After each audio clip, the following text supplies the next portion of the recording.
Ready? Aim! There's too many! Anyone see my mammoth? Stumpy!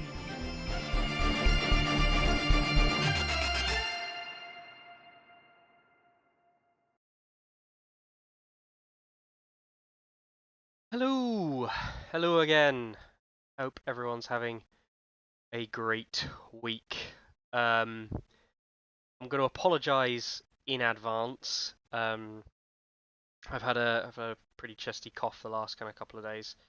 And I've still kind of got a bit of a catch in my throat. So I apologise in advance now, because I probably will be coughing at various points. I may have to mute myself. Yeah, as is always the case when you go to large events and large things, you do tend to pick things up from random people. And that's okay. That's what life is about. How's everyone doing? The week is adequate so far, says Crones. Hello, says Kellen. Hello. What's up? Final gift from the US, says Dave. Yes, that's very true. And Rich as well. Hey, hey. All right then. Lots of things to discuss today, include blurry camera. Last thing to discuss, the blurry camera. Data, you were sick coming back from nationals as well. Homesick?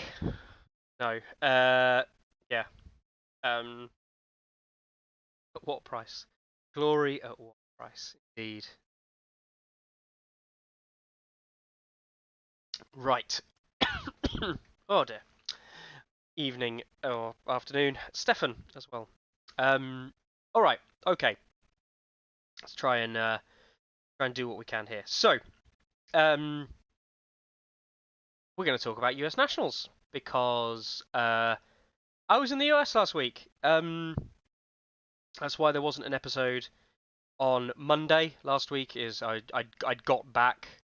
Got back on Tuesday in the early morning. I could have done an episode from Evan's house because I was actually still in the US when Tourney would normally be on. But me and Evan were doing other things, specifically very American things, which I'll get onto later on. But yeah, so I travelled over to the US over not last week, the week before, on the Wednesday morning. Got there for Wednesday, and spent a few days over in the US. Spent just shy of a week over there enjoying myself. And I'm going to take you through the whole journey, the really boring journey. No, I'm not taking you through the whole journey. I'm going to take you through my time there, though. So I arrived on the Wednesday, and on Wednesday night, after some introductions, driving around, getting some food, that kind of thing, I went to the Source. The Source is a games kind of shop / gaming area / games club, where Evan, it's also where the likes of Keggy and some of the other Discord people are based, in the Minnesota St. Paul area, or Minneapolis St. Paul area. One of the largest gaming spaces for Song, and one of the more proactive Song communities in the area. It's also where Jim Ludwig is kind of does his own hangouts and plays most of his Song as well as at the Source store. Yes. Is the Source of Divinity 2 reference? It is not. If anyone has been watching, I've been playing a lot of Divinity 2 getting back. And if anyone's saying why aren't I playing Baldur's Gate instead, Carlo's playing Baldur's Gate. I will be playing Baldur's Gate. I just really don't want to have to clear space on my computer, download the rest of it. Played the original, great, or the original when they early accessed it. And anyway, so yeah, Wednesday I played a game against Ma'at, the Drowned God, I believe his name is on Discord. Lannisters versus Free Folk. Obviously, had Free Folk with me. And yeah, it was alright. It was good fun. It was good to see what the local kind of community do there and how they play and the way that game night kind of works and stuff, which was good. Very chilled, very relaxed. Jim came along on the Wednesday. We obviously introduced, had a little chat, discussed some stuff. just all kinds of things. And then Adam turned up same day on the Wednesday night. He'd been having a meal with Asmodee on the Wednesday night, and he came to the store after that. And me, Adam, Keggy, Evan. Keggy's name's Scott, by the way. Jim, all sat chatting about a couple of others, all sat talking about Song Ice and Fire, but also like other stuff as well. And it was great to meet Adam and Jim as well, especially when like a more quiet kind of setting, getting to know them a little bit, and not at the main event itself, which was cool. Yeah, so that was day one. Day two, I went to didn't do anything song related. Went to the Mall of America and then played Evian and Super Fantasy Brawl. Super Fantasy Brawl potentially recently acquired by CMON as well, which is interesting. But Evian, if you've not played Evian, great little card, kind of deck building game. And yeah, good fun. But anyway, nothing on Thursday, song related. And on Friday, we were going to go and do some stuff in the morning, but me and Evan both woke up far too late because I was still knackered. So we didn't end up going and do American things. Instead, we went straight to the Seamon Expo after some breakfast. Seamon Expo then. The Seamon Expo was in Game Center. Now, Game Center itself is not a small store / gaming area, but it's not massive either, right? It's Game Center itself has like a store bit at the front and then like a gaming area behind with tables. And I want to say, I think they're all about 6x4 tables. I want to say there was maybe, and I am guessing here, there was definitely I don't think there weren't more than 20 6x4 tables. I want to say there was in the region about 15. Be about right. Yeah, slightly more than 15 maybe. But that kind of amount, like 15 to 20 kind of space. So 6x4s with spaces around them to move a little bit, and there's a little bit more space in between, and a couple of smaller tables as well. So that was the gaming area behind the store, which is all kind of open plan that you could you go around, and that's where CMON were doing their demo games. And I'm not gonna lie, for anyone who knows CMON and the CMON Expo side itself, if you wanted to play a variant of Zombicide, you could have played a variant of Zombicide there. They had basically every single variant of Zombicide on show and on play and on display. They had other stuff as well. Marvel United was they had a table for Marvel United. They had a table for Metal Gear Solid. They had a load of other stuff as well. But it was, I can't remember exactly the number of tables, but if there were 15 tables, I want to say like maybe at least 7, 8, 9 of them were Zombicide. Which I played Zombicide many, many moons ago when like the original first came out, and I was like, yeah, cool, this is fine, but like there were other games like it, and I wasn't that smitten by Zombicide back then. Yeah, Data's right. Yeah, so Data is right. While Nationals was loads of fun, I'd be pretty disappointed if I'd just shown up for the expo. Yeah, like reasonably. Like I know that Mordred got a little bit of appeal. I don't know if Mordred was the kind of game for me, but I know that Mark Rupp played some Mordred. I think he stepped in for someone, and he said he quite enjoyed it. He said it was all right. Yeah, it was pretty good from what I can tell. There was Marvel United tournaments on the Friday. Right, fair enough, Carl. I wasn't watching it that carefully.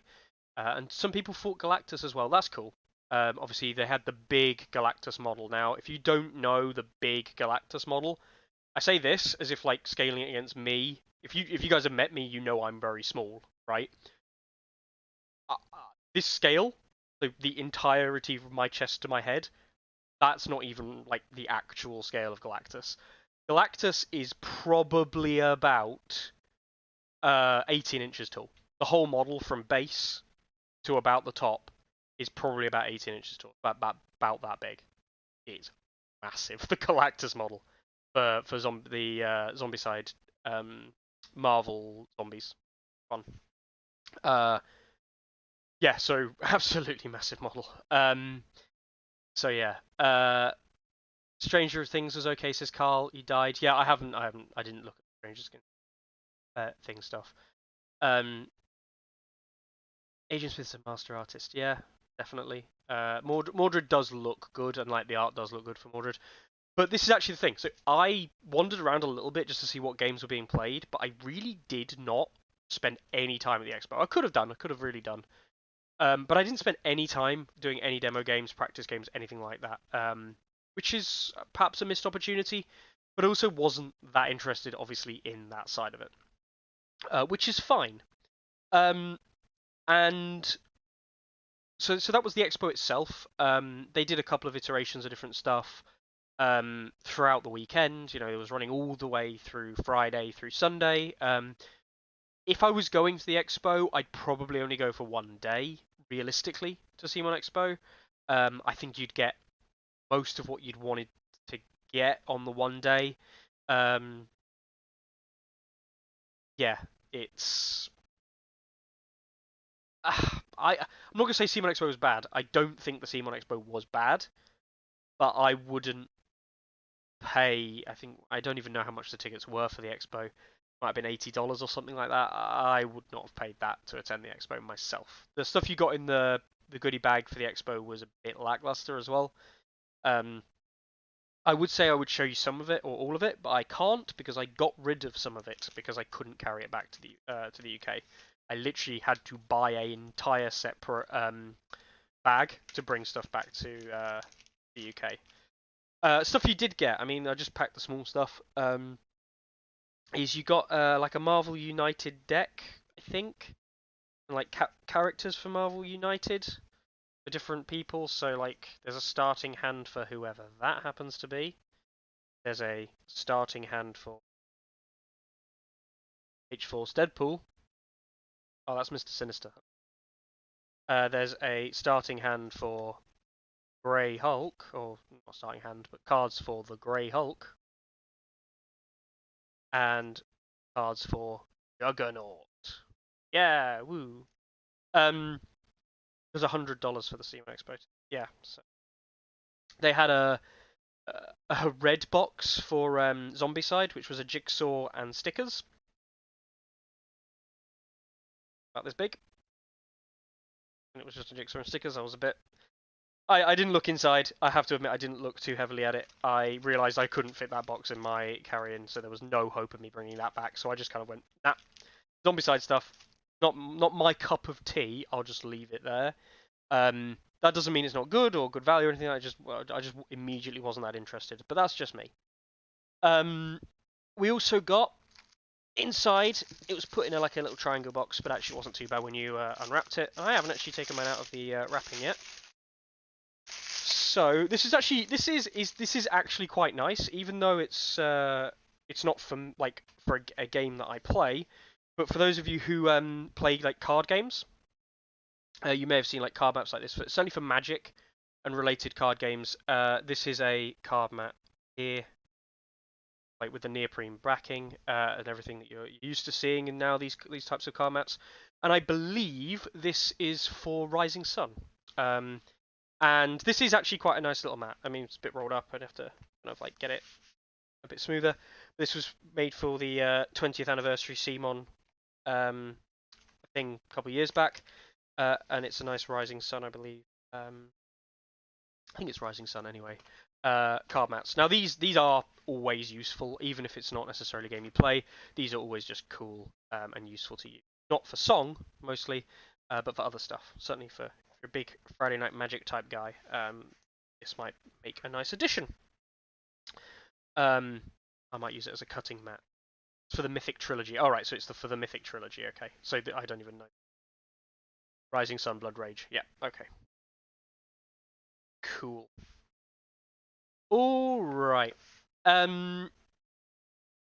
Surely you didn't get rid of the big red box of Zombicide face masks. Yeah, I did.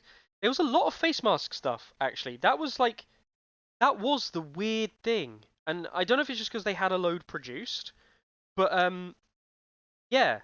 So there was you got face masks for some reason. So I've got a big box of stuff down here that I'm going to go through, so don't worry.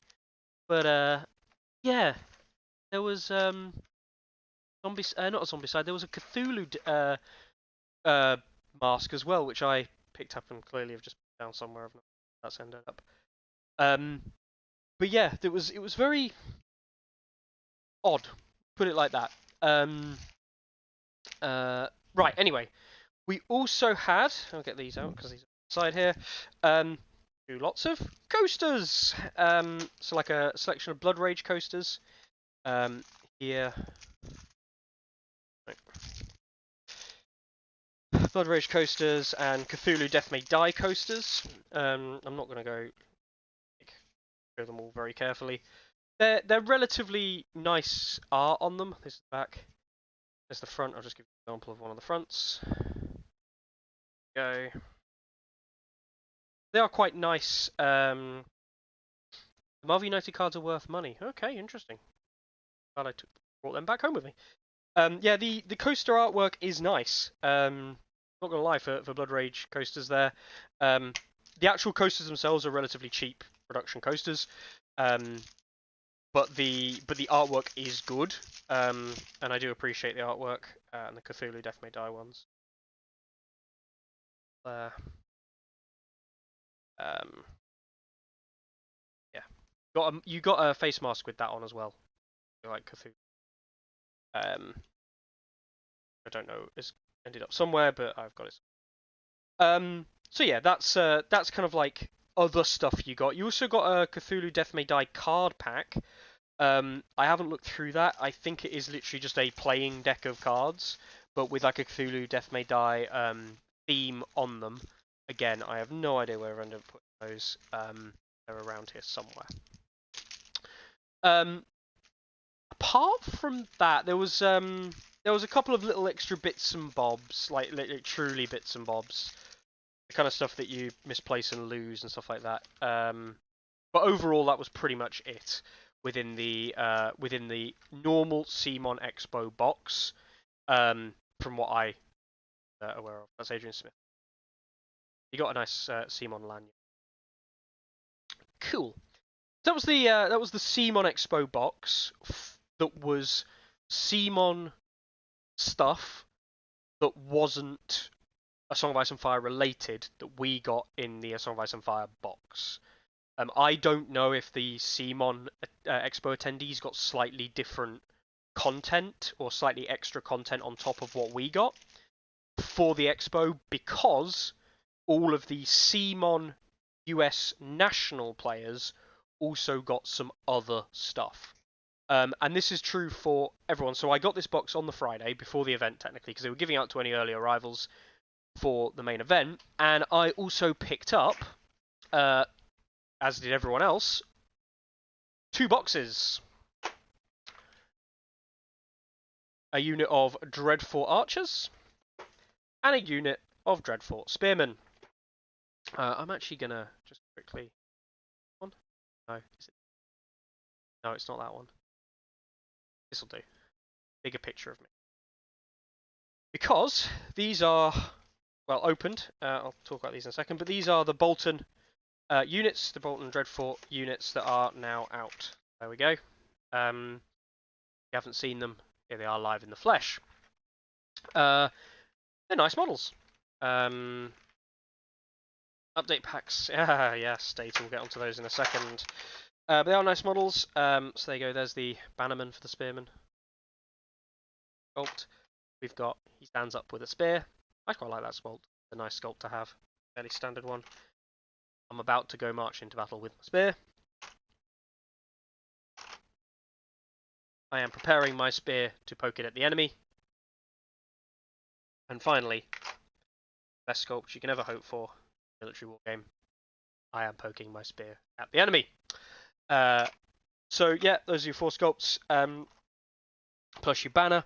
Nice little box. No attachments within the Dreadfort Spearman box. But yeah, like it's a good little box. And I was impressed. I was kind of happy that I just got a unit of Spearmen for turning up, because yeah, they are not in the starter Spearmen. So if you were looking to purchase them or looking to buy Boltons, this is something you probably would have had to buy anyway, because you wanted 1 copy of it.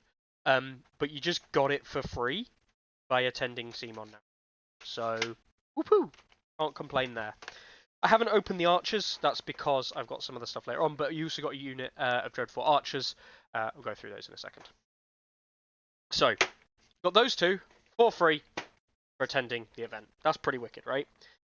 It also gets a little bit better. So, we also get, I believe, and I don't know if everyone got these, so I'm going to have to be very careful. So the guys in the US might have to correct me. But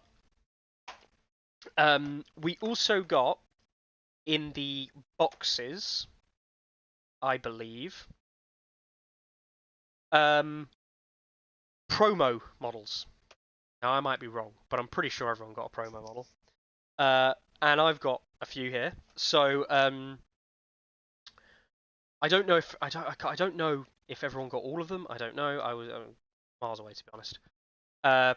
So we've got, these ones aren't unboxed yet.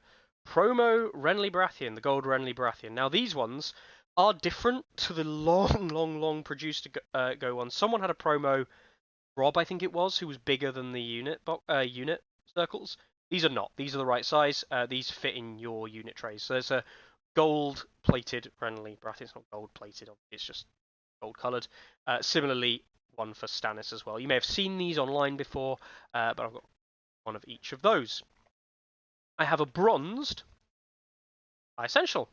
Hey! And it was, yeah, so you got the gold Renly and the gold Stannis and the High Essential packs. Again, none of these are open just yet, but there you go. So they're all promos that were done for everybody in the CMON boxes. Well, we also got, and this is the weird one, because this is something that I think literally no one expected, who wasn't obviously involved with the event or had any prior warning of the event. Yes, you can see my hands there. That is a hell of a lot of cards, right? I will show you these, and then I will talk a bit about them. Stark Card Update Pack Season 3. Night's Watch Season 3. Neutral Season 3. Lannister Season 3. Free Folk Season 3. Greyjoy Season 3. I had the Martell Season 3, but I gave that to Dan, my local club. I had the Targ Season 3, but I gave that to John at my local club. And I had the Baratheon Season 3, but I gave that to Carlo at my local club. Are they outdated? Says, like, immediate question. Outdated cards. No, these are Season 3 update packs. So, let's open the neutral one, because I haven't opened the neutral one yet. And, yeah.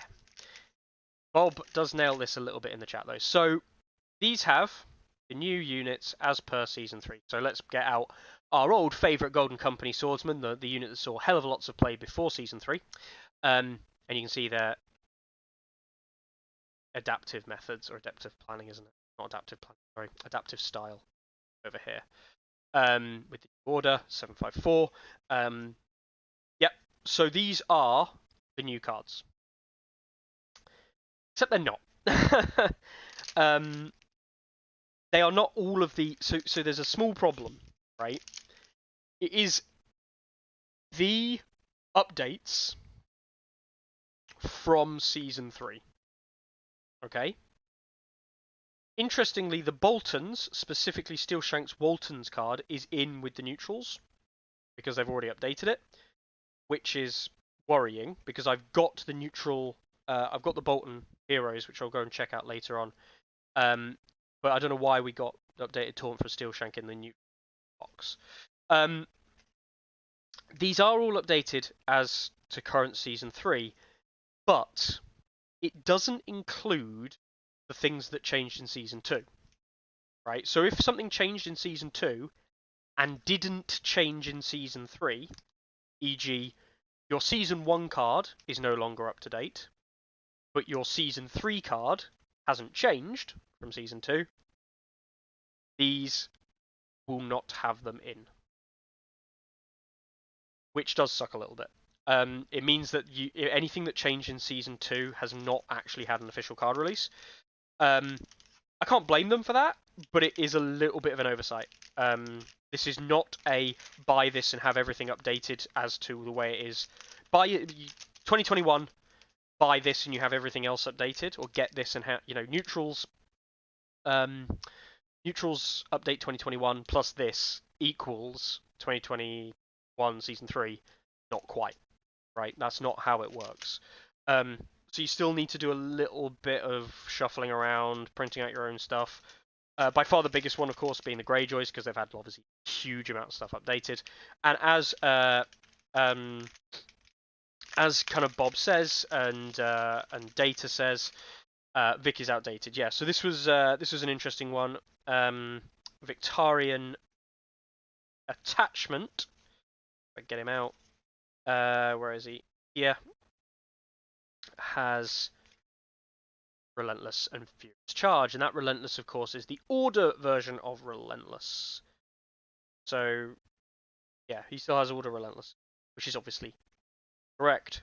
It also gets incredibly weird because we're going to see something in a minute that also wasn't quite right. So yeah, Order Relentless wrong on Victorian, but these are proof of concept. These are early production, I believe, proof of concept stuff. They didn't have they had enough to give everyone some, and they gave everyone spares to give out to local communities and things like that. They did not have a huge number. Like, I'm not going to say there was tons and tons of these.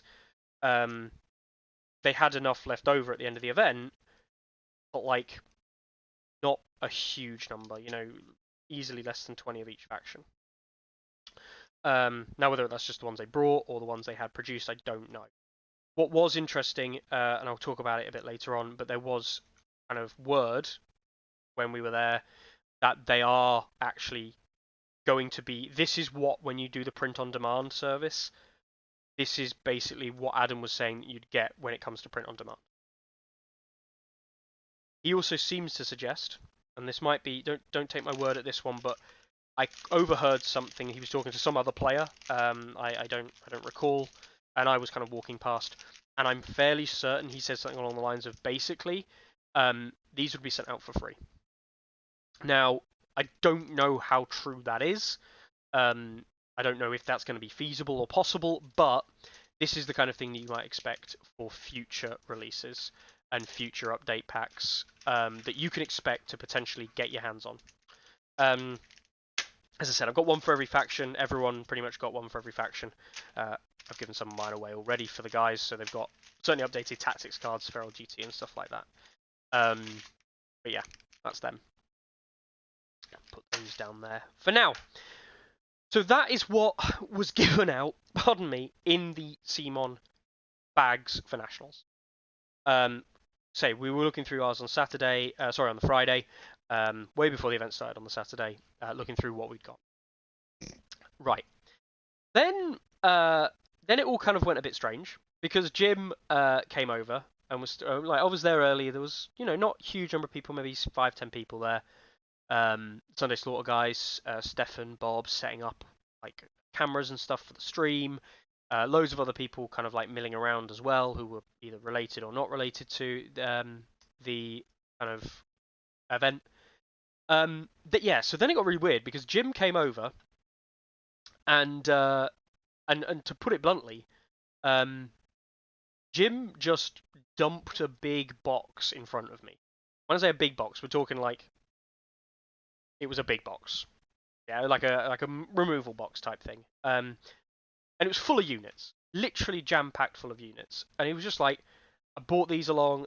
This is the Big Child Creative stuff that they've painted up, like professionally painted up, that we'll hopefully have on display in a display case this weekend and around. And he literally just said, he got out a box and was like, there's some mammoths if you want to use mammoths. He's like, go through this box. The box here for you, Mickey. Just go through, have a look at all the cool paint jobs and stuff. It's all the stuff that's we're hoping to have it out, but feel free to just take it out and have a look at it. And obviously, for me, I mean, people might not know this, but I actually do enjoy looking at other people's hobby stuff. as much as some other people didn't. I literally just sat there for like a good half an hour, 40 minutes, chatting to the guys, but also just going through these boxes, taking stuff out. I did start by taking photos. I didn't take photos of everything because I was just kind of getting things out by the end and just looking through boxes. But yeah, so the Mammoths from Big Child Creative, the Starfall Outriders. Yeah, Bob was sat there as well. We were chatting with Bob. Starfall Knights as well. Excuse my terrible photography skills here. Looked inside the Night's Watch Heroes 2 box. Sorry, Heroes 3 box with Cold Hands and Sam and things like that. Yeah, no, it was wicked. It was really cool to just have this big box of stuff to look through, of really well painted miniatures and things like that. So I'm sat there, I'm looking at these pictures, and then basically for the next 40 minutes, I'm looking at these things, I'm taking a few pictures, I'm looking at more of these things, and legitimately for the next 40 minutes, Jim comes over every 10 minutes and just starts handing things to me, and I'm like, what the hell is going on, right? So, I'm not the only person to get these. I think Clarence, I know that he showed his off, and these are coming out. This is something that's going to be coming out very soon. But we've got this guy here. Let's actually go back to bigger camera for Ciao. There we go. That is a Greyjoy Reaver Captain. Interestingly, he still has the old card, the 2021 card with the old outflank. This is an alternative sculpt for the Reaver Captain with card art. This is actually coming out in the in new OP kits, organized play kits. So just like we have the Spearwife Matriarch, there's conscripts and things like that. This is kind of like one of the next OP models that you're going to get. Greyjoys. So that's cool. If you like your Greyjoy captains, Reaver Captain models, you got some alternatives there. I know they're not the most popular thing to play in the game, but hey ho, the model getting a bit of an update, which is nice. Cool. Yeah, so Data said there the price point for the update packs, those update cards, was going to be $5, which is really cheap, pathetically cheap. So yeah, nice and easy. What else did he go over? Oh right, he then gave me some really cool stuff. Now these things, again, I think Ariaka's got some copies of these as well, Clarence, and shared them. These were literally just given to me. Yeah, what's the point of all this other than just showing it off? Yeah. I also had, so Jim came over and started giving me some of the other stuff that's coming out in OP kits as well. We have got the Baratheon dice bag. There we go. Ours is the few. And with all of these, we get a white box, which, yes, in case you hadn't worked out, the white box has the rulers in them. So, Baratheon ruler, Baratheon dice bag. He gave me 2 each of these, obviously to bring back over to the UK, share them with the community. More on that later.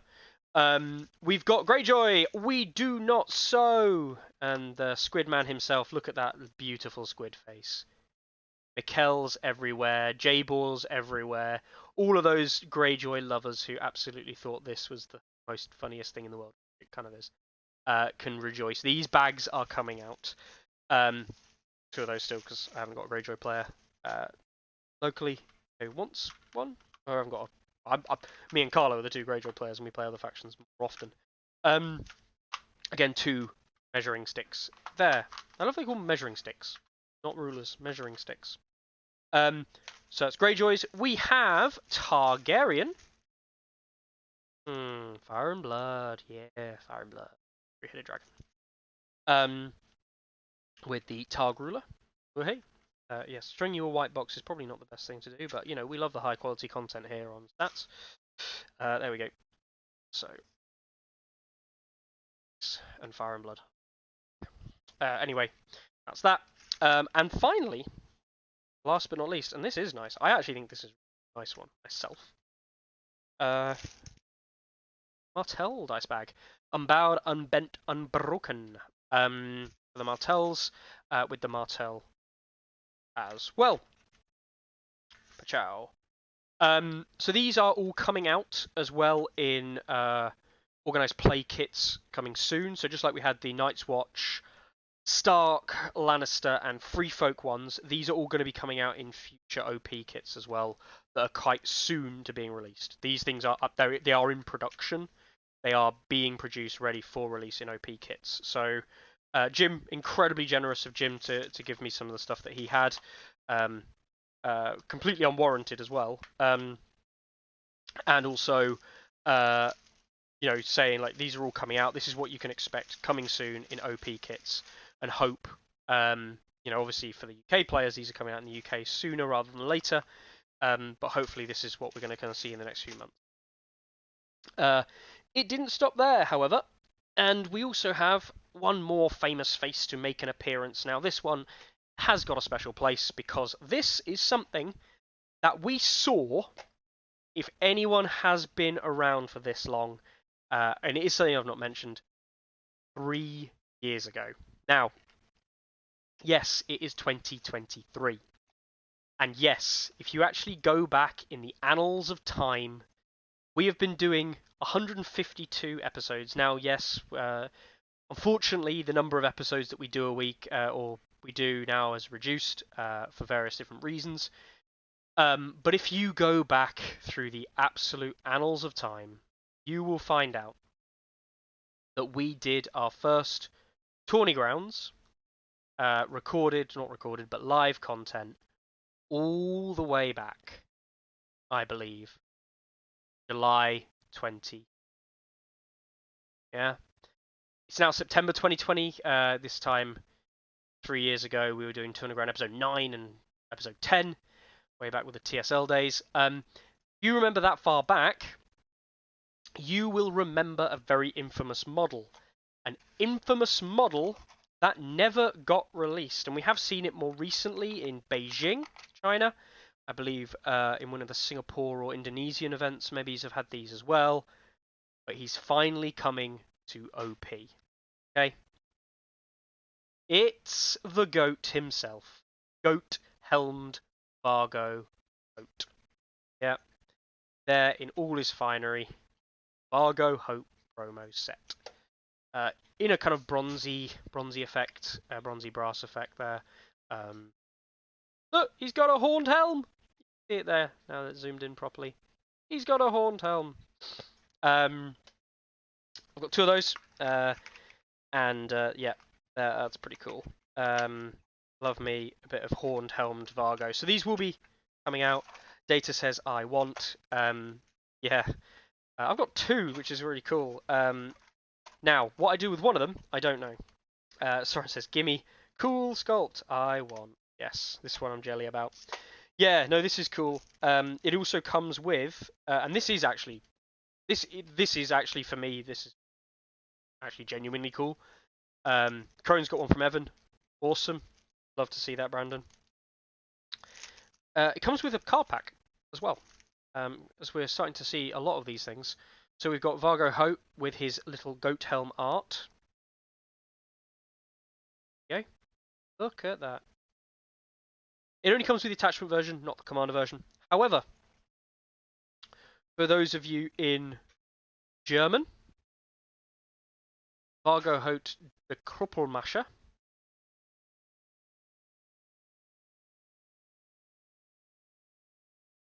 Come on. Go for a second. Self out. Anyway, it's in different languages. So there we go. There's the German version. We've got the French version. French, yep. We've got the Spanish version. Pretty sure it's Spanish. Yeah. And we've got the Polish version. Hey! 4 versions. So you get no, 5 versions. I can't count. French, German, Spanish, Polish, English. Yeah, 5. So you get 5 versions of that in that as well, which is quite cool. Didn't know. I mean, I don't care about the cards at all, but I know some people do. And it's nice having full artwork cards, especially in your own language. There we go. That's going to go in there. I will discuss what might be happening with some of this stuff later on. But that also obtained there. So 2 Vargo Hoats, which is cool. And let's face it, the goat is back in town. The goat, by far the most popular piece of information. Oh, I found that face mask, that Cthulhu face mask. There you go. By far the most popular thing that was never released. So yeah, there he is. He's back. Vargo OP next batch with that sculpt. Yes. Creation. Hope I did. All right then. So that was all the stuff that Jim was just kind of giving me, which I'm very grateful of. I'm not gonna lie. I didn't go there asking Jim, "You need to give me stuff." That's not at all what I went there for. And it's there was something else. We got CMON dice. That was it. Big CMON dice that are definitely a little bit weighted because the way they're made. Yeah, I got all this stuff for free from Jim, which I'm incredibly jealous of. Kind of Jim having access to all of this. Of course, you'd expect it. He owns Dark Sword. He owns the IP, or at least bought the IP. But yeah, it was incredibly generous of Jim to do that. And I actually said to Jim, like, Jim, you need to stop giving me. Because first of all, I don't know if I'm going to be actually take it back. And second of all, like, it didn't feel right just because, you know, stats and because of Tourney ground and all of that to be getting this stuff when other players weren't. Because, like, you know, that's not really. I don't like that, in my opinion. Just me. I don't want special treatment. That's not really why I'm there. So with that in mind, there is some stuff here, and I'm going to keep a Vargo Hoat for myself. I'm not going to lie. The stuff from the CMON bags, so like the High Sentinel, Stannis and Renly. I've asked Carlo, he plays Baratheons, he doesn't want them, which is fine. I've already given away some of the plastic rulers to my gaming group. I'll probably end up keeping the Greyjoy one for now, unless I can find someone a way to. I've already asked Mikkel if he wants the bag and the spare bag and ruler. But the Greyjoy, Targ, Martell, and Baratheon spares, the ones of each of those, they are all coming with me to London, one of each, and I am going to be personally giving these out to players of those factions at the event. Probably for best in faction. I haven't fully decided yet who I'm going to give them to, but probably best in faction for those 4 factions represented.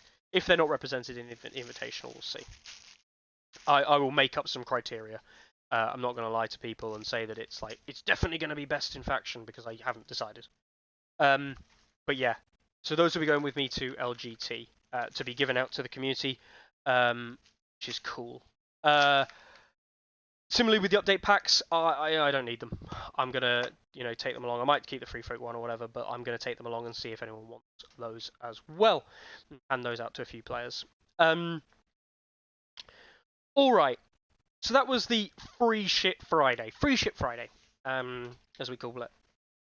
Went from there and went to a meal. Went to have some steak, lovely steak. I played a game on stream against Brett, where someone said, "Oh, just play a chill game, grudge match things, and play some jokey lists." So at that point, I said, "Well, I'll take all of my animals because they're all painted. I took all my painted animals, Free Folk. So I took a list with all the animals, but not Varamir Commander, and both of the giants I've got painted, and ran a mag list with 2 NCUs, and it went horrifically badly. I was winning, and then we were about 20 minutes late to get steak, and I said to Brett, "Look, Brett, I'm just going to keep charging you because I need this game to end because I want to go get steak." And if anyone was watching the game, I just took on a bunch of charges with giants, and eventually it literally came down to the last attack of the game on the last round where I would have won otherwise. He tabled me by killing one with Flayed Men, playing a neutral list. So yeah, it was a fun game. Brett's you know fine in person to play against. But yeah, it was just good fun on a Friday evening to play a game. So that was Friday. We go into Saturday. So Saturday, the event was generally fine. We all turned up to the event relatively early. They didn't let us in until about 9:15. They said 9 o'clock start and things like that. So we were all kind of a bit. Ooh. But actually, we can't complain. It was a little bit slow to get registration going because they need to obviously check everyone in. There were some late turn-ups and things like that. We finally got round 1 underway. My round 1 game was quite hard. Played a Free Folk Mirror. and yeah, it was hard. Yeah, game went to time, not through choice, and I was only, I'd have loved to have played more rounds, to be honest, afterwards, but I ended up having to play the last round with only the last round in mind, because otherwise I probably would have had to drop a point down to then go a point up on the next round. So yeah, it was a difficult game, and it all came down to, I mean, I ended up getting very lucky, because my strategy in the end was, I basically need to not lose this raider unit. Uh, and he attacked me with a unit of trappers, and he rolled one hit, and I debated for about a little while, maybe a minute or two, whether or not I use resilience. Obviously, using resilience on one hit means it auto blocks it, basically. Take no wounds, but then I didn't have resilience for Varamir. So I was really worried. I was like, oh my god, if he because my raider's on really low health as well, like 5 wounds. If I take this and then fail a panic test, this could be really bad. And yeah, it was. I chose not to use resilience and then proceed to roll a 6 on the armor save. Big lols. And then Varamir did come in, and Varamir ended up doing very little damage anyway. And ironically, after all of that thinking and all of that worrying, I ended up attacking Varamir back anyway. And I ended up doing like 2 or 3 wounds to Varamir, and he only survived from a past damage on the panic check, which was quite funny. And nothing at all that me and that Pong expected at the very end, but also didn't matter. It didn't generate any VPs for anyone, so the game ended 3-3 with points on the table for me. Would have been nice to play more rounds, but alas, it is what it is. Yeah, it was a good game. Really enjoyed that one. I always join mirrors. The second game I played against was a Stark, and unfortunately, I think what summed up this game is that on round 2 I charged his. We were playing Game of Thrones. On round 2 I charged his Direwolf with a 4+ charge with my chariot. Steer's Vengeance already switched on because he'd killed a raider unit, and I one-shot Shaggy Dog. And at the end of round 2, after one-shotting Shaggy Dog, it was 5-1 to myself from 4 objectives and a kill. And then the very first thing I did on the second turn was activate Steer, hold the line, do an attack, and I killed Mage Foreman. So I'd gone up 6-1 at the start of round 2, at the start of round 3, and I controlled 3. I controlled, I think, all 5 objectives, or controlled 4, and then couldn't push him, and then he couldn't take the last one or something like that. With 2 combat units left on the board for him. Yeah, it was a pretty bad situation for my opponent. Lovely guy though, absolutely lovely guy. Real pleasure to play against. And I know that he was one of the Good Dice Gods' guys. He was a really nice guy. But yeah, it just kind of ended. So yeah, round 3, 10-2. Yeah, that was that.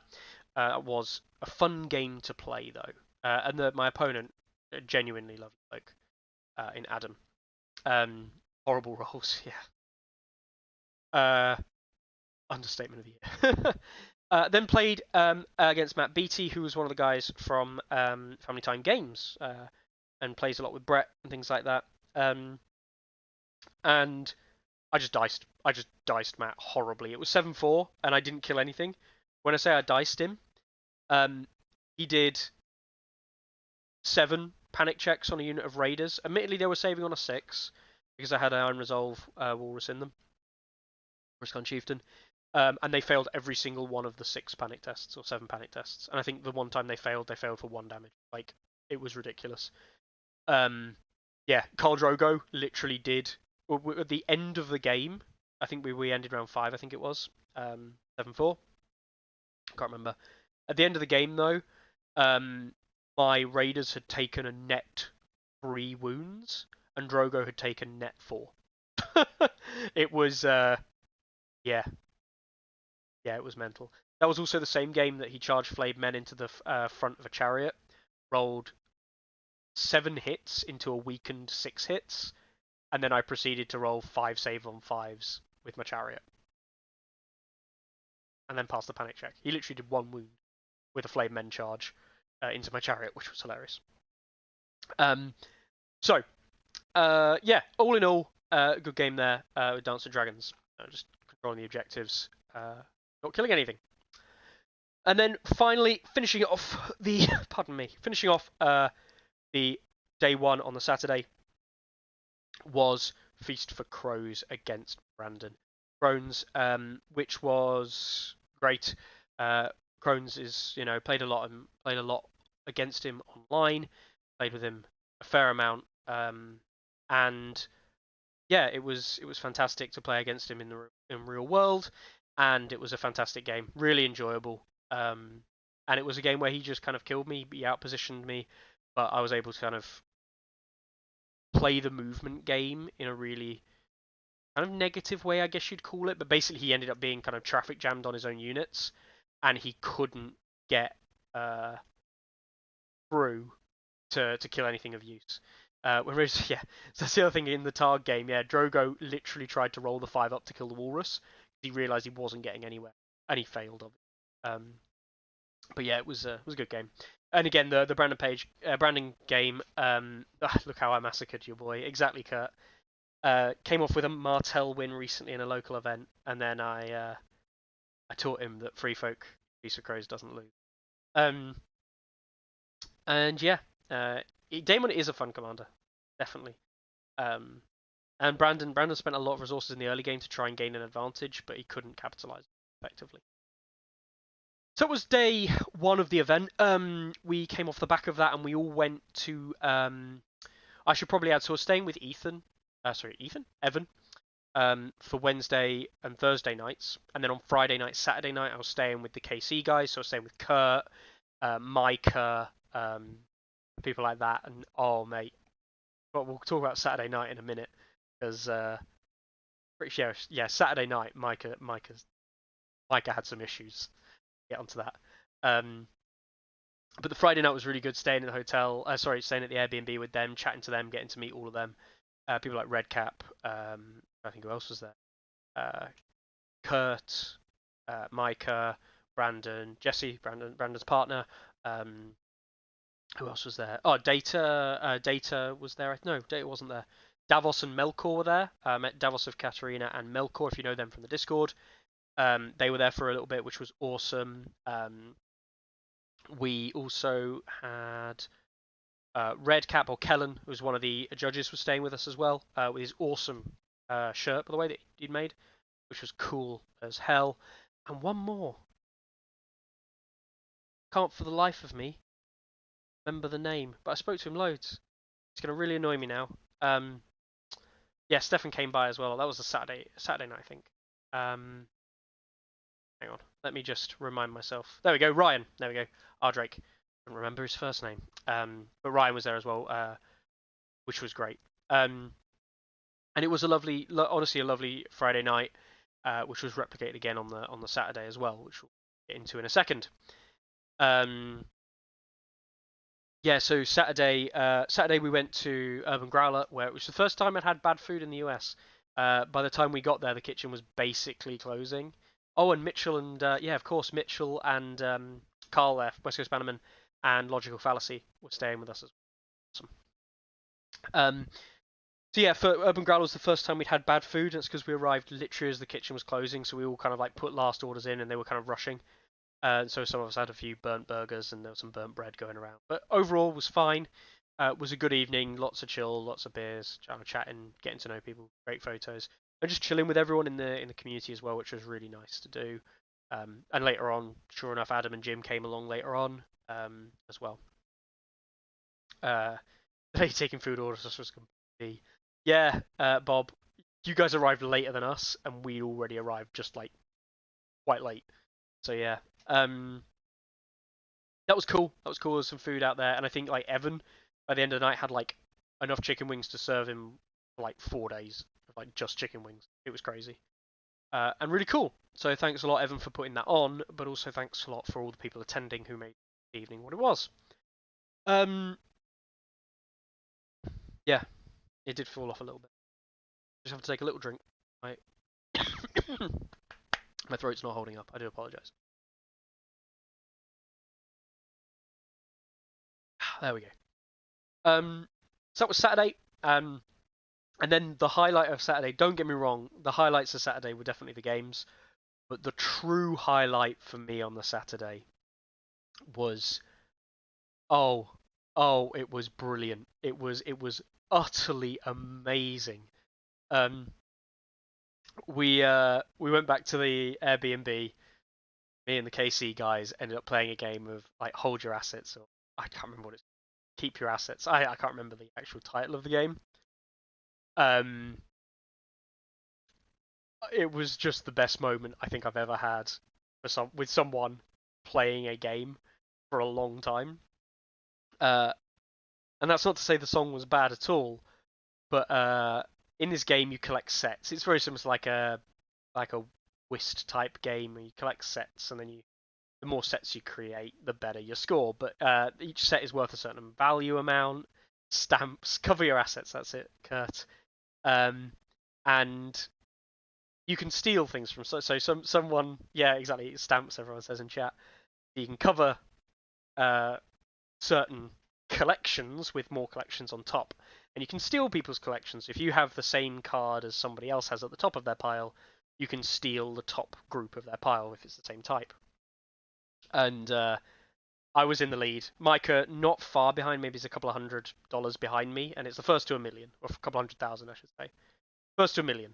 And we're into what is basically going to be the last round. I've probably got something worth like 400,000 or something like that in my top stack, and I've been defending it. I've been playing it. I've keep it. It's massive. This is one stack, and it's like stacked as hell. And then I was sat next to Brandon, and Micah's going off his tits. He's absolutely been like, "You need to steal this. He's gonna win. He's gonna win. You need to steal this." And I defended everything so far, and for whatever reason, I have no idea. Brandon just decided that it wasn't worth attacking me and trying to steal it from me, even though he was in last place, and he had like a terrible run. But he noticed another stack that was going good. To use one of his Joker cards, to try and steal someone else's stamps, and Micah went absolutely ballistic, and it was the funniest shit I've ever seen. He was so angry that that he just couldn't. He knew he wasn't going to win at that point, and he just it was so funny. It was a great night. We played some more, and yeah, it was really cool because we were all sat there, have a few drinks, but actually it was just like guys enjoying themselves. A bunch of guys playing a stupid party game type thing, and we all had a great night. And I've never seen Micah so angry. And he woke up the next morning, played another game after that. I think he won. And he woke up the next morning. Oh no, we teamed up against him to make him lose. We woke up the next morning and he was still absolutely. It was brilliant, honestly brilliant. And I'm really glad. Obviously, I'd had Micah on the show before. I've had Kurt on the show. It was beautiful spending some time with them because they're really nice guys. And I can't really complain. It was a really good time. So it was Saturday night. I should probably add in at this point that Saturday I was playing some games, and thank again to the generosity of some of the players there. Have a little look. Oh, my sniffle is getting the best of me.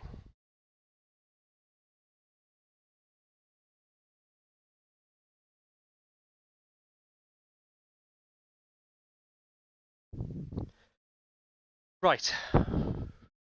I think this is what you get for washing them and then not preparing properly for the show. So we had these made. So these were made by Sunday Slaughter and given out. Nice. These. Do this. Sunday Slaughter. There we go. Whoa. Nice Sunday Slaughter t-shirt there. Thanks to Stefan and Bob. And I think this is the other one. No, it's not. But I also had, I can't find it right now. I also had a shirt from the KC guys, which if you hadn't seen the pictures from the event, the guys from KC all had like matching T-shirts, and they were made by Micah's company. And I was very lucky, or lucky enough for to get one of those as well. And it's got my name on as well, which is cool. So if you haven't seen those, I will quickly get a picture up for you. There we go. Browser. Here we go. Ciao. There we go. That was the guys staying in the KC crew, minus obviously Carl and Logical from our Airbnb as well. But these nice T-shirts, which you can see we're wearing, courtesy of Micah's company. Bob, I did not get a Sunday Slaughter ruler. Oh no, I did get a Sunday Slaughter ruler. I didn't get a dice tray. The ruler is in this box here. You'll have to forgive me because I have so many rulers now from different events that I just all stick them into my dedicated ruler box. But yes, I got a Sunday Slaughter ruler. Nice laser printed one. Ta-da! Sunday Slaughter logo at that end, at the one. Nice little ruler there. Or measuring stick. So yeah, that was Saturday and Friday and some of the other cool stuff there as well. Carl says what surprised me was Mickey keeping up with me with shots and beers on the Friday night. Yeah, your beers are quite weak, and you guys don't know what whiskey is, clearly over in the US. I am going to have to, I mean, just, Carl, I know you know, this is not a show for kids anyway, so it's fine. But we went and bought whiskey. Well, my partner bought some cheap whiskey, actually, at the shop the other day. Like, you don't get stuff like this in the US that often. Single malt Scotch. The stuff we were drinking was relative piss water in comparison. It was, if I learned anything, you guys need to come over and try Scottish whiskies. They're great. All right then. Oh Lord. So that was Saturday. 4 for 4 for Saturday. Close game round 1. Generally speaking, easier games as throughout the day, but none of the games were easy. Obviously, very difficult. Fickle, I imagine you've got a great dice collection. Yeah. we were balling on a budget. That's fair enough. Stellas and Seagrams. Yeah. So that was day 1. We go into the Sunday. First thing, it was me, Kurt with his Baratheons, Gorshade or Benish with his Targs, and myself with Free Folk. And did I say Ethan Lannisters? Yeah, Ethan with Lannisters. Those are the 4 undefeated players going into round 2. Myself and Kurt originally thought that me and him would be paired up, but the way the pairing worked out was that Benish was playing Kurt and I was playing Ethan. Ethan, a bit of a wild card. He ended up being one of the higher performing Canadians, Ethan Fullhand. Somewhat of a joke on Halfhand, I believe. But he came up with N-Line and Ariakas. You'll notice that 3 of the 4 Canadians ended up in the top 10, with Daniel coming in 29th. So a very respectable showing from the Canadians, with literally none of them ending in the bottom half of the event. So I played my game 1 against Ethan, and I'm not going to lie to you, it did not go well. And you're probably all thinking, but you won, Mickey. And yes, I did win, but it did not go well. I had a strategy, and the strategy worked to some extent. I was able to hold up his Tyrion Golden Company swordsman. I think did 0 wounds throughout the entire game, like net. They basically did no wounds the entire game. They were in melee combat the entire game, and they actually did no wounds. So, yeah. that's something you can do. But then then some other stuff didn't go so well. So my Shadow Cat killed itself because of stubborn tenacity on a unit of Knights of Castle Rock, because it needed to hold them up and it couldn't not attack, but it also couldn't let them be unengaged. So there's a thing. That hurt, kind of. And it was all not looking great. Mag was on 1 wound, he was vulnerable, he was in a forest but he wasn't fully covered by it. And the only thing I was able to do using a 3-inch shift from Harmer's Bannerman and Varamir's move was move him over to be within 6 of Kevin Lannister. Opening the next round, I was able to weaken using Surrounded Exposed 1 rank. So I charged Kevin twice with Mag and only did a net 8 wounds across the 2 attacks. Kevin was on 4 wounds. He was within short of Mag, and he could see Mag. And it was an open tactics board that Ethan could take. So he takes Pycelle onto swords. I think it's Pycelle onto swords. Already vulnerable. He gets 4 hits. He didn't even need the rerolls. Bugger. I spend the weakened token. I have never been more bailed out in my goddamn life. He rolls 4 hits with the rerolls into quad 1s. Quad 1s. Complete and utter full miss onto Mag the Mighty. So go figure. First thing I do, straight take bags, heal him up, back on 4 wounds, remove the vulnerable token. I am not dying today. Yeah, and then it was game over. I then proceeded to pass like an 8 morale check on Varamir to not die. He shot Varamir. Varamir survived. I then passed a morale check on 8 with like a, I think it was subjugation of power and hear me roar, and I passed. So I was on 3 wounds or something. So I had 1 wound left on Varamir. It's hilarious. Went an 8 Kevin, scored a VP. Was able to. I lost my cave dwellers to all of things.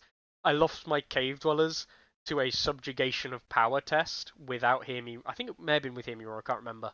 I think this one was out without, but inside a Weirwood, and I think I rolled a Snake Eyes and 2 damage, and I lost my cave dwellers. But that brought on a unit of raiders which were able to cap a point, so the net point difference was the same. Yeah, so I literally won it on the last round. That came down to the fact that Ethan rolled 4 ones.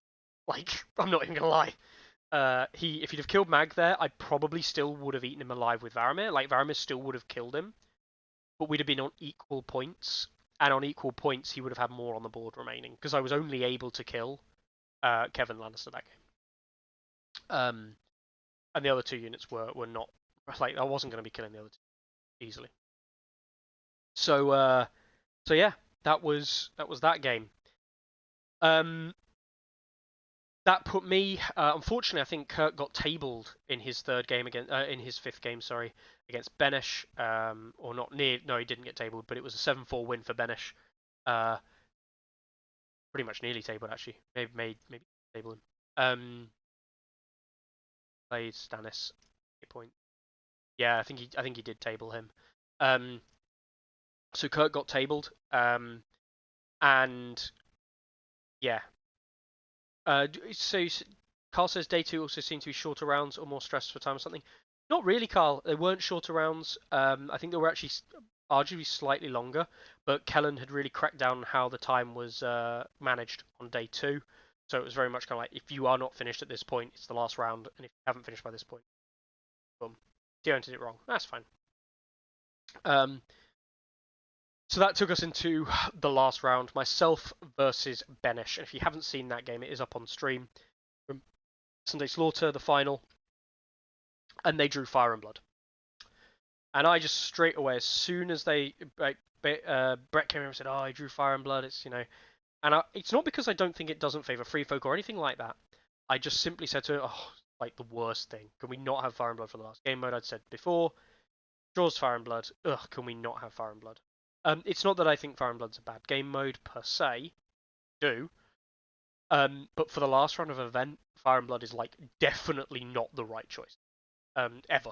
I think Fire and Blood is the worst last round of an event you can possibly have. Because it doesn't favour, like, high level Fire and Blood does not favour killing each other, ironically. It favours playing in a very kind of like a defensive. It favours playing around the core concepts of actual game mechanics. It's not about being defensive.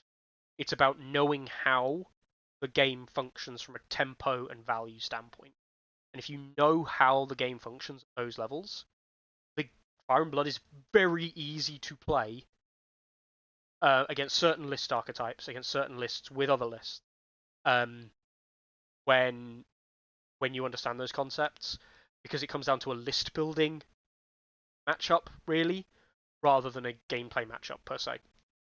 So Benish ended up picking up his Drogo list. I'd beaten a Drogo list early in the event. I already knew which list I was going to pick. Regardless, it's always going to be steer into the game mode, especially against a Drogo list with dragons. They just eat the little animals from Varamir too easily. I'm just going to give away free board control to him. Not worth it. Yeah. The game ended 2-1. Right? And it feels like, that wasn't very much of a game. But like, the thing is that he was almost playing for second place when he realised he'd lost. And I had no method of ever catching him. So he could just play for second. And we could have played 6 rounds and I may have got a second kill. He may have been able to strike back at some point. But I was never reasonably going to give him another victory point the whole rest of the game. Because I could have just shut him out from getting any more victory.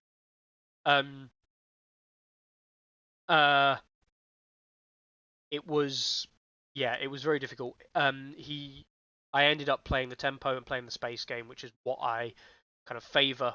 And you're playing very defensively. And if you haven't watched the game, do watch it. I think hopefully it's quite useful in learning how to play a defensive list. But that doesn't mean sitting in the corner. Like, playing a defensive list proactively, I think, is really important. And it really was a proactive play, and eventually he fell for a bait piece. And ironically, I actually killed him in one shot. I killed a dragon with a panic test. Lol. But actually, like, what perhaps was maybe missed, if I don't kill him there, he took 6 wounds from my melee attack. Let's assume he doesn't fail the panic. He then survives. He immediately Tychos to heal 5. He's got 1 wound missing, so he's got 7 wounds left. But what he doesn't know is I've got the second Surrounded Exposed in hand and the second Overwhelming Assault for rerolls crit blow again. So I just immediately activate steer, do hold the line, put another VP on. The dragon is almost definitely going to die on the start of on the next round with my first activation of the round, before we can heal it any further. So he wastes the dragon, also wastes Tycho, also gives me another VP from a steer activation. So it actually ends up being probably worse for him, like a 3, and if you'd have played it right, a 3-2 loss for him. Whereas a 2-2 he would have brought back, which is, he made a mistake to make it 2-1 instead of 2-2. But yeah, the chances were that if he would have survived on the dragon, his actual game situation could have actually been worse. And that is something to consider. It's kind of weird. But it was a great game. And yeah, as a result, 3 for 3. 2 for 2 on day 2, 6 for 6 over the weekend, netting me the win. And did so with 37 points destroyed. My wins weren't big. I'm not going to sit here and say a crushing win. No. But 37 points destroyed. You have to 6th place with Alex Chrome at 92 points killed. The only person below 100 in the top 10. You have to get to 11th. Fred, Hot Pie, got 72. If you want to get anywhere close to the 36, you're not down till 6th or 19th place Matt Beattie, where he got 32 points destroyed across the whole event. Michael says, was there anything about my lists that I would have changed? Hard to reflect when you win the event. The funny thing is, Michael, yes. Yeah, there is actually things I'd change about my lists. But the funny thing is that like I've played these lists. I know that they have certain weaknesses into certain things, and I'm okay with that. And I just play around with that. The steer list is a list that I used at the Leeds GT that won. Was that 5? That was 6 games. 5 games. I can't remember. But that won all of its games at Leeds GT. Right? I 100% at the Leeds circuit. Yeah, so steer, win, Varamir twice. Okay, it went 4 for 4. The Varamir, the steer list went 4 for 4 in Leeds, and it went 5 for 5 in the US. And it's a list I used in Season 2. Remember, Leeds was a Season 2 list. Or a Season 2 tournament. I just fundamentally think that the way I play the steer list, and I think the steer list itself is a very strong list. And I don't think it's changed at all with the changes to the seasons. And I put together that somewhat as a meme for the circuit. Because I'm like, you know what, I enjoy playing steer, and here's a bit of a meme. I'll include a chariot because people think that.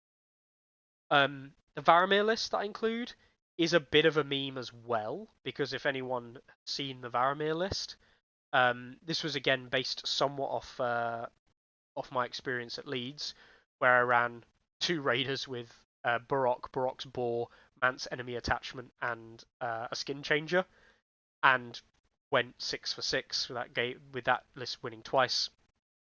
My Varamir list has a 7-point unit of trappers in it, which I don't think anyone has ever played a 7-point unit of trappers competitively before. It has got 2 7-point free folk units in it, 7-point infantry units. It is not a good list. Like, I actually don't think this list is good, but it does exactly what it was supposed to do on the tin. For reference, the free folk trappers with the Walrus and Harmer's Bannerman is what stood up against Tyrion again in the Lannister matchup.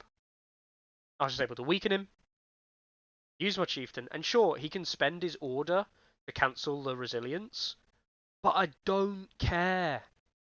Like, I actually don't care, because that's such a bad value for him to spend his order cancelling the resilience, because it means all of my cards get unlocked, all of my other abilities get unlocked.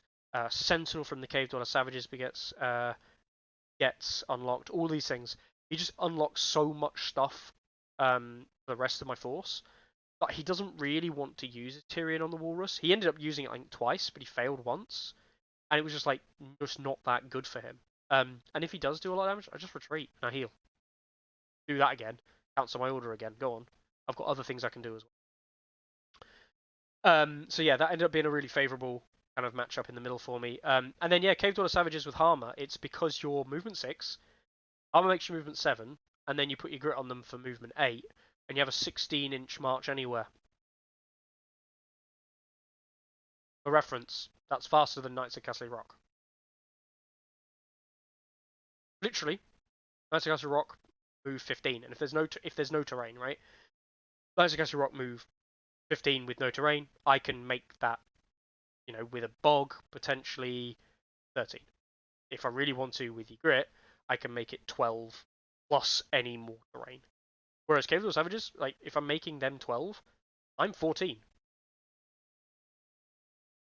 I'm happy with that. Like, I am faster, and I react more because of the Sentinel at certain points in the turn than the Knights of Castle Rock. So it's about having a very maneuverable piece that can also do stuff. Plus, it's a unit I can kind of just let go and do its thing, and it will die, but it's okay because I've got Endless Horde. Like, it's a Endless Horde carrier that will eventually die, and that's okay. Yeah, I don't like the list. That's actually the irony. I don't like the list, Michael. I don't like my lists at all. I don't think that this list is particularly good. but I know how to use it, and I play it, and I enjoy playing. So yeah. Plus there's other things. I'm not going to go into. Can't reveal secrets. But yeah. So that's was that. I obviously came down with the win, and for the win, I got a nice little trophy, which I will collect now.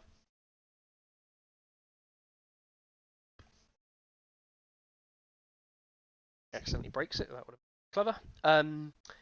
So got this little United States National Champion 2023 vase thing. Brian says Mickey doesn't like most. That's very true. I don't like most. Most lists are bad. Mickey doesn't like most. That's true. He does like moist. No. Yeah. So United States National Champion vase there, which is cool. Really awesome. And $1,000 in CMON product, similar to what Luke won last year. I'll talk about price support and things in a minute. But yeah, overall, really enjoyable event. American scene. I think it is overly aggressive. I think it's not like massively pushing it in terms of like what you could do. I think they play aggressively. They like favoring kind of big fights. But yeah, for me, I think it's easy to manipulate those fights and play a very kind of like defensive style and very kind of like don't have to make the game killy because you can just make your opponent not kill things effectively. And then if your opponent overextends to get kills, that's when you start to kill them. And if your opponent doesn't overextend, they never win. And I think that's kind of what I was going for. Is it's very kind of like anti-meta. You are not going to be able. And I mean, I'm playing what I consider meta lists, but I think it beats the GCS style of like I'm just going to come and beat your shit in, because I'm playing a list which just says, well, I'm just not going to let you beat my shit in. You're going to be over there, and I'm going to be over here, and you're going to be dying, and I'm not. So yeah, that's just me. The way I enjoy playing Free Folk, as people probably know, is of playing Free Folk. So yeah, the prizes.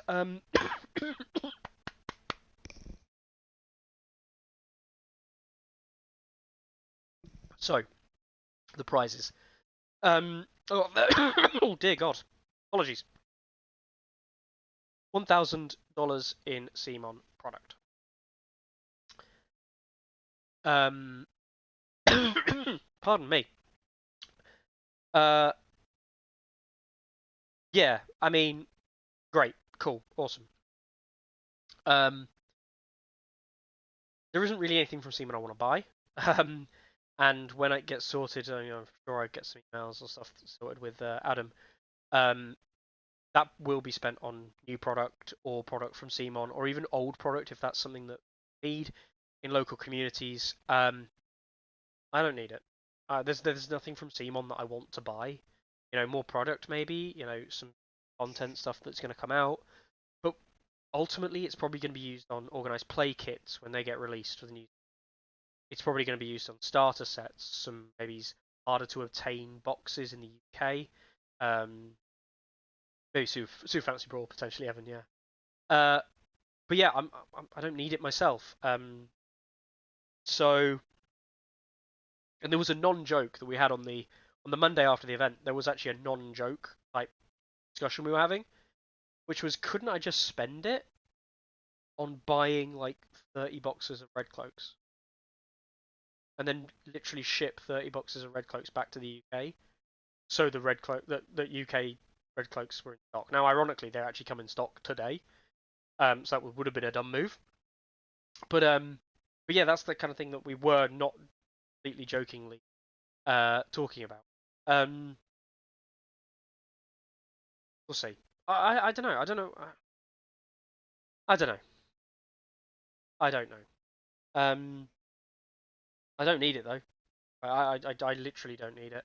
And my community obviously self-Carlo, we don't need stock. So whether or not buying stock to undercut sellers in the UK, I don't think that's a good idea.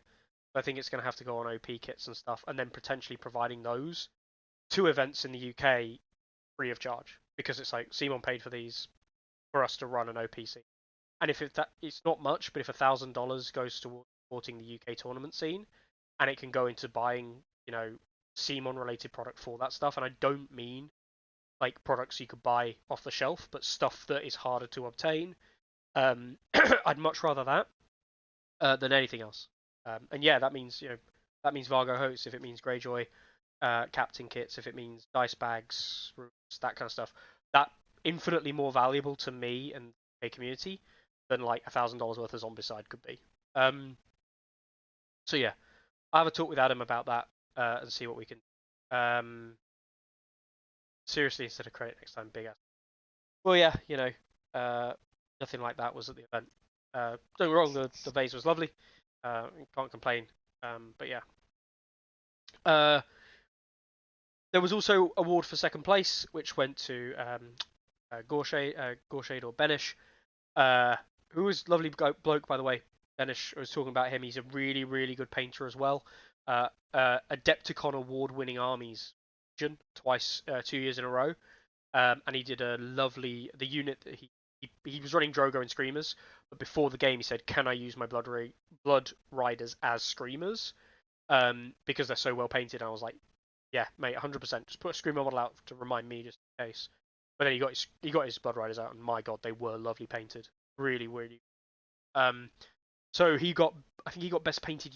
Best painted unit went to Mark Rupp, or Ank, Ark. Ank. I can never remember which way around it is. Ark, yeah. For a Golden Company War Elephant that he said he just painted up, like speed painted. It was really nice. Best painted solo, I think, went to, or best painted single model, I think, went to Roose Bolton. A Roose Bolton model. I can't remember for the life of me who won that one. I do apologise. And best painted army went to Dave Meckler for his Greyjoys, Martells that he's now finished up with, and we saw like snippets of those before with the snakes on the base and things like that, and he's got a display board, he's got Oberyn standing on a dragon's head and things like that. Really nice, nicely put together army, nice theme from Dave Meckler. So second place, best painted army. First place, best painted solo, and I think best painted unit. I think they all got awards. And that was it, kind of. There was nothing for best in factions. There was nothing for best sportsman. Whatever, right? Whatever. I don't really know. But for me, it just didn't sit right. Or it wasn't my cup of tea per se. They then went. Oh, so they had these CMON bags, right? And they basically went up from the bottom, and they gave out another like 30 CMON bags. I think 28 CMON bags, and I think it literally cut off just before. I think it went all the way up to. I think Spencer got his. I don't know. Yeah, Carl got his. Oh, right, best unit was Benish's Screamers and best model was Elephant. Yeah, okay. Do apologise. I think it went all the way up to Carl. I don't know if I think Brady got one as well. I don't know if Justin did. Maybe he did. Maybe just I think maybe Swell got one. I actually can't remember. I know that Brian didn't. I know that Brian Beck, Edgehopper, he didn't get a second bag. I don't think. But yeah, they all went up from the bottom and they gave like these second bags to everyone, which went more archers, more. It went up to 17. Ah, right, okay. Fair enough. Yeah, the second box is Dreadfort Spearmen, second box of Dreadfort Archers, all the way up to up here as well, which is cool. So that's cool. More of that kind of same stuff we talked about before. But yeah, no best in faction. which I didn't like. I think for a national event, maybe I'm spoiled, but for me, a national event, like, there should have been best in faction. I know that Jim may have only had some of these. I don't know, but like, why didn't he for best Greyjoy, best Martell, best Darg, best Baratheon, give out the dice bags and the rulers? Yes, it's not every faction, but like that could have been something that was done perhaps. As just an example, right? And that's not to dig at Jim by any stretch, but that's the kind of thing I think that CMON should have thought about. I think that, we did certificates, or I say we, Carlo and Chris did certificates for best in faction for LGT, and I think that's a great idea. King in the North, on the wall, that kind of stuff. I think that it gives little things that people are fighting over and fighting for. Even if it doesn't matter, it's not the point. It's just like that little bit of recognition. Whereas, basically Kurt in third place, doing very well with Baratheons, playing Stannis, I think, throughout the entire event, with Stanislas. He got nothing, outside of what everyone got. So, like, and I'm not trying to sit here and defend Kurt and say Kurt should have got something. That's not really what I'm trying to say. So much as I can understand why you might come away from that event feeling a little bit hurt if you lost one game and that, like, you just were out of the running for any prizes at all. So yeah, I just think I think that could have been done a bit better. I'm a big fan of best in factions. And yeah, it's just maybe yeah. So Richard, there was nothing. I think originally he said like $100 for third place, but I actually don't think there was anything. So, bit of a shame. No best sport, which would have been nice. They did give Austin a bit of a shout out. 17-year-old guy from Montana who did 155 points killed across the 6 games. Which, yes, across 6 games, it ends up being, pardon me, an average of just under 26 points killed per game, which is nuts. So yeah, what's the player count before you need a best in faction prize makes sense. What's the player count for you to need a best in faction?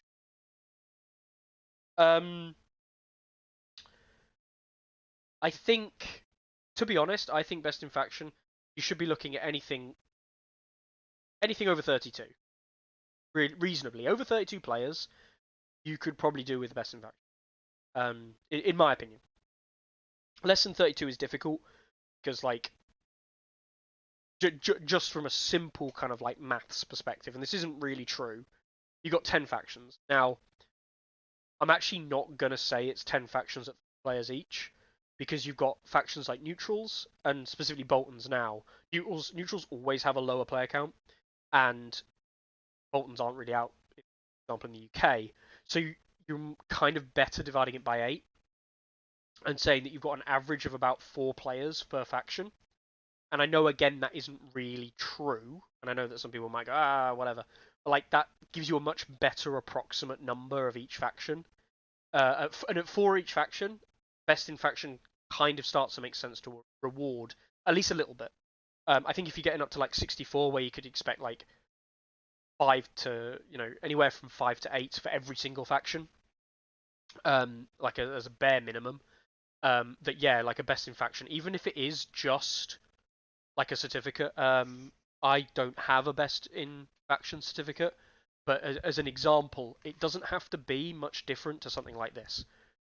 Put some Song of Ice and Fire logos on it, best, and give it a fancy name. We had, so LGT first year was 40 odd players, right? And we had best in faction, and Dan still carries around his best Stark, King in the North faction certificate in his boxes when he goes and things to games, because like that's cool. I just remembered something. One more thing that I've got to show you. So yeah, I think that would be important. Data says played against a different faction every game. I played 5 different factions across 6 games, which I was impressed by. Free Folk, Stark, Targ, Martell, Lannister, Targ. No Night's Watch, which I'm kind of glad about, although I did have a plan for Night's Watch. Lannister was the big one I thought I was going to have to face more of, and I had a list that was going to face Lannisters, and it did not go that well, so, we'll see. Yeah. I would like to have seen more prize support given to kind of like those other things, certainly best sport. I think $1,000 for the winner is a lot, and it's a lot that I just don't think is going to get used. I am going to message Adam and see what can be sorted out for it. But yeah, I'm not complaining. I'm not saying that I don't want $1,000 or anything like that. But for me, I'd rather have given up $500 if that saw, $60 worth of stuff given to best in factions myself, and best played or whatever. Yeah, definitely do, Bob. I think we talk about it being a celebration of the game, and I think that was missed out a little bit. Having dedicated time for this is when you enter for the painting competition. This is when we're gonna announce best sporting, whatever. And there are always ways you can do sporting. Talking about it, and you don't have to do best sporting. But there wasn't even a wooden spoon award, I don't think. So yeah, it would have been nice. Bit of a shame. Yeah, I'm not a big fan of the top heavy prize support model. I just don't think that's winning the event. This is the thing. Winning the event is part of the prize itself. You want a cool trophy, right? You want a cool trophy. I can go and get the sword from French Nationals. I can go and get the Gladius from Invitational last year, and they're cool. They're really cool. I'm gonna remember those. I've got my vase there, certificates and things like that. They're cool. But, it's nice to have a cool trophy, but I'd rather you spread the love in terms of what you gave out to people. So that would be my only feedback piece there. It was the largest event in US history for A Song of Ice and Fire, which is fantastic, at 59 people. There was one slight issue which I didn't talk about with the software on the Saturday morning. Basically, Brett had forgotten to enroll someone for round 1, which wasn't a major issue, except that he'd already drawn the round for round 1 before adding them. So then when he drew round 2, with them added, they then got the buy. The problem being is that he'd already had the buy round 1. So if anyone was kind of wondering, oh my god, why was there this kind of break between games 1 and game 2? Quite literally, because I didn't realise until after game 1 had finished, of course, I'd spoken to Brett and said to him, look, you needed to add him during round 1. We'll see if we can fix it without having to do anything clever. But you needed to add him, undo the round for round 1, redraw the round for round 1 with him, but manually pair it so the pairings are all the same, everyone's playing against the same players, and then put him against the buy manually. If I'd have known before, that's what I'd have told Brett to do. Unfortunately, I didn't. So at the end of round 1, I had to sit there, and I literally had an iPad. Kellen, real big help, had an iPad with all the results on, and I just undid the round 2 draw, then had to go undo all the results for round 1, then undo the round for round 1, redraw the round 1 draw manually with all the same pairings, but with this one guy against the buy, then manually enter all the round 1 results again, for then to us to go on to draw round 2, which is why there was a 20-minute delay or so, which I do apologise for. But that's it. It was technically a Brett error, but it wasn't. It was a complete misunderstanding of something that was able to be fixed easily. It was just a bit of a pain. It was just a manual task rather than anything difficult. And it could have been fixed easier if I'd have known about it earlier and been able to give the right support and advice to Brett. So yeah, that was that. Apart from that, there were no issues at all with the pairings, getting the results in and things like that. Yeah, Bob, it will have changed. Your round 2 pairing will have changed because the round 2 pairings were wrong when they were first drawn, so they would have changed. Yeah, the first draw of round 2 would have been incorrect, which is kind of the point. But yeah, so that was that. And then the event ran really smoothly. I think it was the smoothest ran Nationals event in terms of pairings, outside of some of the small ones that were run a few years back. But much cleaner than the Super Regionals, and hopefully much cleaner than last year's Nationals. Yeah, I know, right? No, right, Pong. No, it's no right. No worries, Bob. So yeah, that was that. I did get some other stuff as well that I didn't show you guys. And then I think Jim was giving these out as well. I get some random stuff. Which I'm gonna again be taking these to. And I have got a present for Keijo actually, which he'll get one of these at London. There was some production badges. So here's a Stark badge. See if it's first time. Hey, winter is coming. Stark badge. Got a couple of them. And then Lannister badge. Hear me roar. And I know that Keijo will. Isaac got a little Lannister badge there that I got given because I don't like badges that much myself. They're not my kind of thing, but I know that Keijo absolutely loves them. He's going to be getting that at London GT as well. We also had, now these, I don't know what to do with these, and I think Clarence showed these off as well, but these are interesting. So I forgot to show you these. Again, these weren't given out to everyone. Some people got them. They are tactics boards, okay? But they are not normal tactics boards. They are.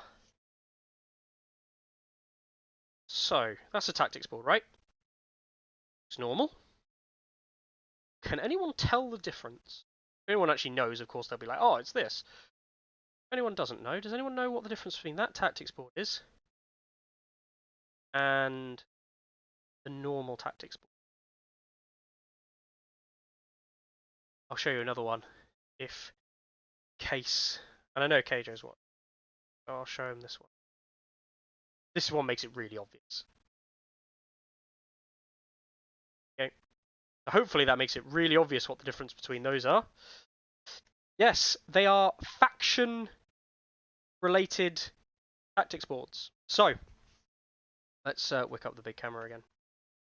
So, these are just standard. They're the standard card tactics boards, but we've got Lannister, Stark. Yes, Michael's right. Targaryen. Martell. I quite like the Martell one, actually. Martell one looks really... both sides. We've got a Baratheon, which Baratheon looks identical to like the normal one, basically, from the back, but quite obviously not the normal one on the front.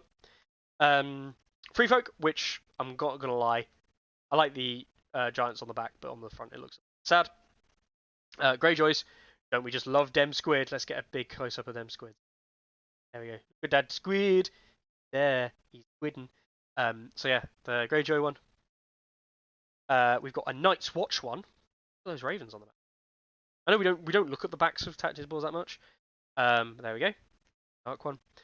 And then as well, Bolton one, Flayed Men. Hey. Do they have a bias towards their own faction if in play? No, is the answer to that question, Michael. They are actually the same. And I know that, like, it's really interesting. So, kind of some things here, like, these are coming out as well. These are hopefully going to be being released soon, so you'll be able to get them. You'll notice there's no neutral one, and that's because they consider the base one, the normal one that you get in the faction starters, is the base tactics board for neutral. So there isn't a neutral designed one that's considered the tactics board. But actually, what was very interesting was that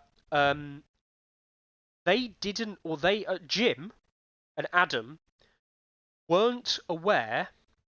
So I've sent Jim some stuff now. Hopefully, we'll see this improve. But Jim and Adam weren't actually aware of the custom tactics boards, yes, but sideboards. So you've seen this one before. I'm pretty sure I showed this on Tourney before. This is the Kraken Wargaming as well, and Tabletop Warden kind of collaboration sideboard. One of my personal favourite sideboard for the game. I love that. It's just me. I really like the colours, and I like the space it gives you. Obviously, it's a bit wide. It is a larger sideboard piece, being a foot wide. I've also got the 6-inch French one, which I still wrap up with rope. But if you haven't seen the French one, it's available on songiceandfire.fr. They do some stuff over there. I can't remember who exactly sells it. This one available through different retailers, but I got mine through Fantasy Welt. Again, they weren't aware of stuff like this though, so I'd sent links across to Jim and said, look, mate, you should do stuff like this. The sideboards and stuff like that are CMON produced or in affiliation with CMON with the actual logos on, etc., etc., for the game would go a long way. That kind of stuff is stuff that people want. Accessories for the game is better than things for the game, you know, ironically. I did get, they had one of these going spare, a side, like, this is the Super Regional Tactics board, which, like, it's nice, and that's good if you've got a small gaming space. You've obviously got space for your extra tactic zone here and your 5 there. But, like, I'm just, like, the simple truth is, I'm probably never going to use this. Because if I've got the other stuff available in the space, I'll use those first. I might use this if I don't have much space, or if I don't want to use a normal tactics. And I know a lot of people have like acrylic ones or like woodcut ones and stuff like that. This is fine. This is nice. I'm not going to say it's not nice. I don't care. Like, I appreciate it. I've got better kind of thing. So yeah, that's what it is. Yeah. Bob says 100%. Stuff you can't buy is always nicer. Yes, 100% true. Yeah, you've been aware on Adams and Frontline's case about making this. Fair enough. Jim didn't know. Jim had never seen them before, and I'd spoken to Jim on Facebook about it after the event and sent him some stuff, and he was like, "Oh right, yeah, that's cool." Play with that one all tournament data. Yeah, the blue one is lovely. Terra, yes, thanks. Cool. The magnetics measuring cases. Yeah. I know that some people saw them or not. Magnetic measuring sticks. These are from French nationals, which again I think are understated. The Bar La Barra these French measuring sticks with the magnets. If you've not seen these are actually really cool. I use these all the time because that's a 12-inch, and the magnets, see, align like there, and they actually align if you do them that way. That's a 2-inch shift that it maps out for you. So that is your 2-inch shift and shoot range straight ahead. A little bit easier, and you can just about get a feel for how far the distance is going to be. It's not quite accurate, of course. You get a feel for how far the distance will be, roughly speaking. There are better tools for measurement there if you need to. But yeah, really, really like these from Laborateo. If you haven't seen them, check them out. Also, because of that particular alignment, it allows you to do a 3-inch extra maneuver, and 3-inch plus 12 is 15, which is the maximum distance on a cav move. Typical 5-speed cav move. With cav move and 10 inches. Yeah, acrylic tokens like flows from the Kickstarter awesome too. Yeah. Anything like that, cool as well. One last thing I want to show you before we dive into some of the stats and stuff and move on to some other things. Ah, yeah, there was another thing. I knew there was. Cthulhu, Dead May Die playing card set. Thought I'd actually kept it in there. I have quite literally no idea what it look like, so I'm gonna open it up. It's an unboxing. Tag on it. Tag to say unopened.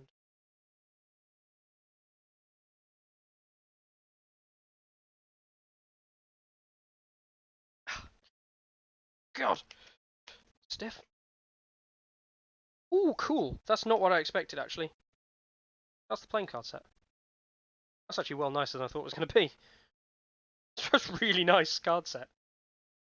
Hard to tell the... Not too hard to tell. Oh, that's really cool. I'm pleasantly surprised by that. That's actually... So, that's that anyway.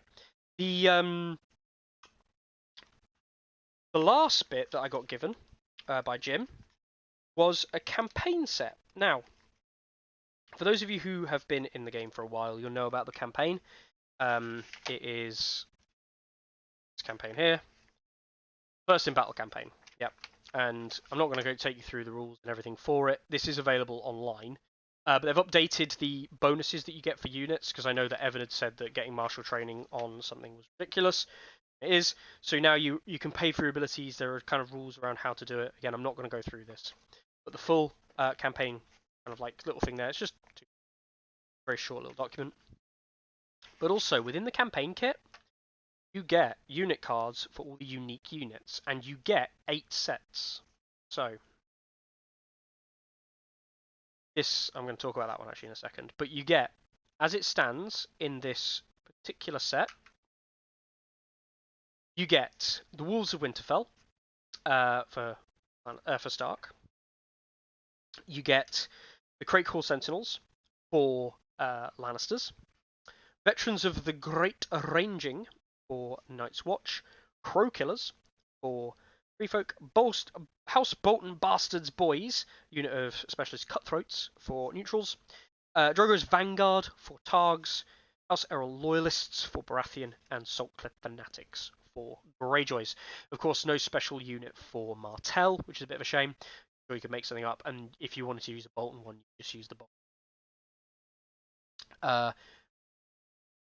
And they all come with specialist stats, stat lines, and things like that. So 4+, 5+, 3+, 7/6/6, longsword, winter's bite for the north, bunch of different things. Do check all of these kind of things out. Funny thing though is that these were updated for 2021, not later. So the pillage mechanic on the Saltcliffe, the old pillage mechanic. So these guys with the new pillage are absolutely not so insanely good. So yeah. Cool. Got that campaign set there. If anyone wants like a potential copy of these cards, or I can scan these cards in so you've got the full set, that could be something I look to do in the future, so that people can play the first in battle campaigns. And I would say I'd send them out, but there's only 8 sets here, and sending out like 8 cards is barely worth it. I don't know if they're available online. I actually haven't looked. But yeah, they're nicely produced campaign. There. Ciao. The campaign kit. 8 sets of special character units. Instruction leaflet. There we go. That's that. Overall, good event. Really enjoyed myself. Happy I came home with the win. I went over there to try and show America how to win games. And hopefully I did. Hopefully everyone was glad to see me. And hopefully everyone was not actually off-put by how much of a dickhead I am in real person. No. Hopefully me and Carlo have given the UK a much better name.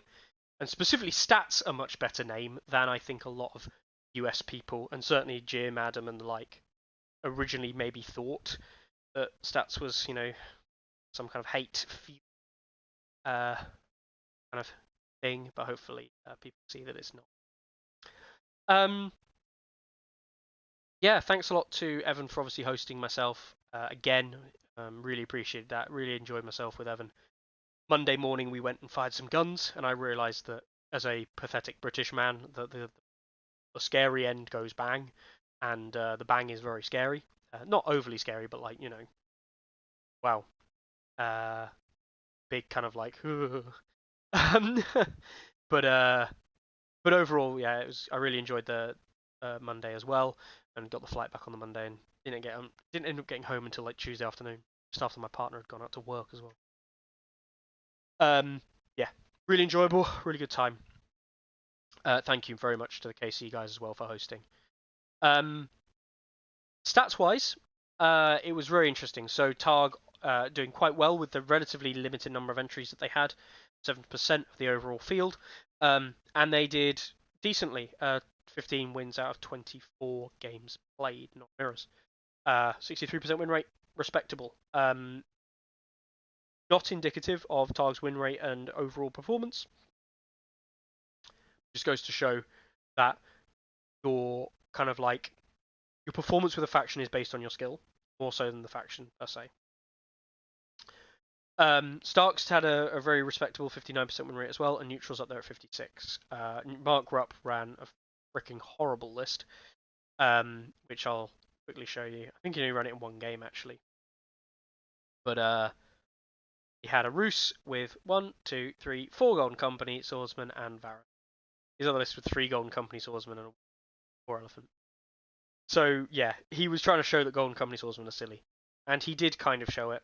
He ended up picking up 2 losses, once to Kurt, who passed a bunch of panic tests, which helped, and he also lost to a Kevin Lannister style list, which was apparently very negative. Basically, Mark barely made an attack all game. But yeah. Okie dokie. Yeah, overall, Mark Rupp might have been your toughest opponent. Yeah, fair. He's a good player. Still went 9 for 9, which is quite interesting. So me and Edgehopper, who was the next best Free Folk player, ran a lot of Free Folk. And Brian literally didn't lose a game with his Fear list, and didn't win a game with his Varamir list, which I think is very interesting. And I personally believe that, yeah, Varamir is not as strong as he used to be. The nerf to Varamir's dice, part of it, but it's also just the appearance of Varys. More commonly just means that the Greeblies get cleaned up too easily, as well as other kind of like passive damage style effects that are being taken now a lot more, among other things. But yeah, so Free Folk in the end take away the win, but only have a 40%, 7% win rate. Similarly with Night's Watch. Lannister 46, Baratheon 45, 44. So like strong factions not necessarily performing in the way you'd expect, and some of the weaker factions doing well. Just goes to show that events really are their own kind of like their own kind of ecosystems. So yeah, take with that what you would. The least successful hero, Varamir, 31% win rate of 13 games, pretty bad. Dagmar did not have a good event. Mance, strange enough, not a good event. Euron, not a good event. Jor, really not a good event. Victarion, not great. But Gregor Clegane, 23 games. Like, by far the largest number of games outside of some of the Stannis, Daemon, Kevin. And in those 23 games, he sat down here at 35%. Which is real sad. A lot of the more picked commanders, so Kevin, Roose, Stannis, Daemon, sitting here at 50s to 60s, which is kind of what you'd expect. Greatjohn number nearly 70% in this particular event as well. So yeah, not much to say there. I think it's still kind of more of the same though. In that if you look at Benish's lists, Golden Company Swordsman, Jorah, Golden Company Swordsman.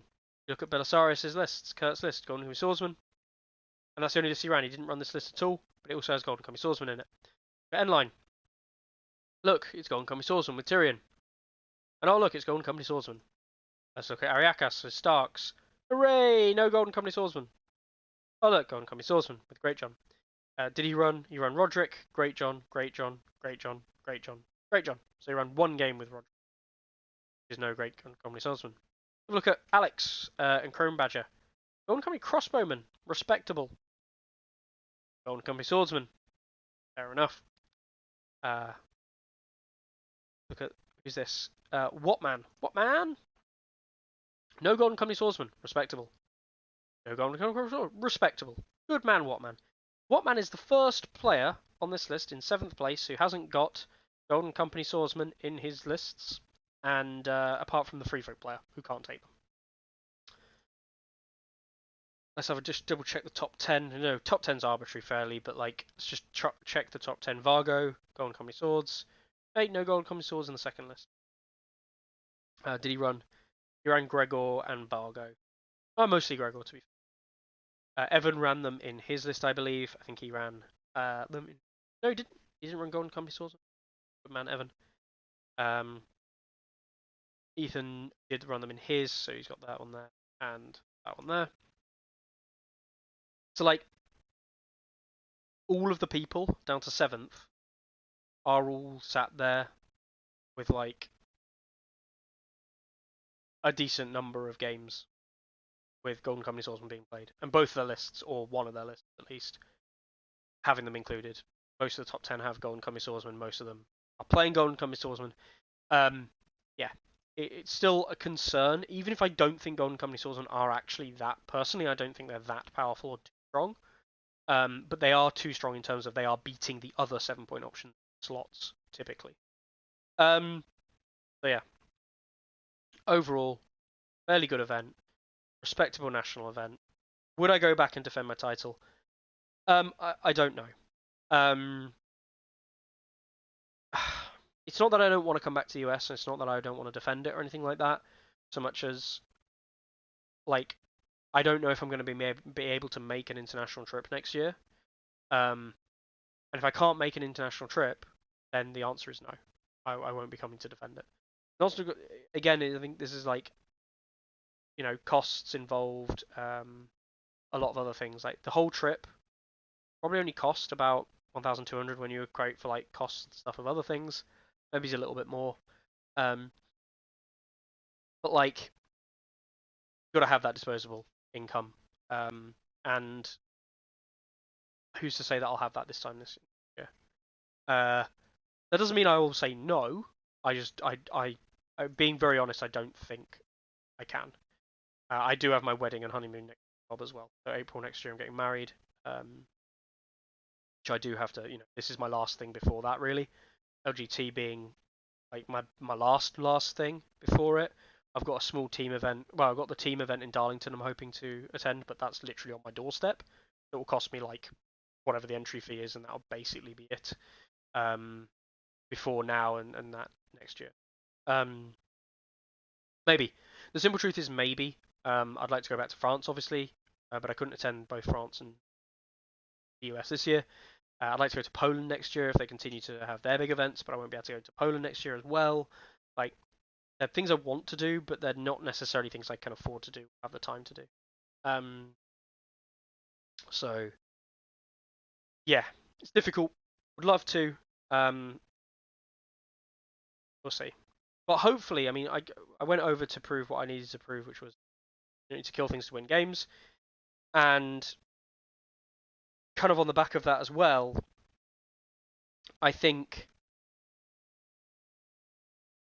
what hopefully people now recognise that like the UK scene and Europe, we're not joking when we say it's a big scene. I don't think anyone was thinking that, but hopefully, like the competitive side of the game is taken a little bit more seriously in these parts of the world now. I'm not going to say I would have achieved that necessarily, but if we can get any more focus on making things work over here with Asmodee, with CMON, and really growing what we can do over here, even if it's something that we can't do with distribution problems, but like if we can really push it further, then that would be fantastic.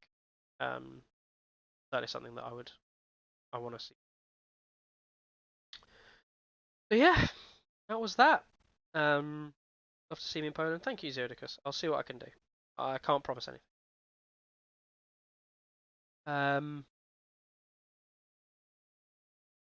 Yeah, I noticed that tiger.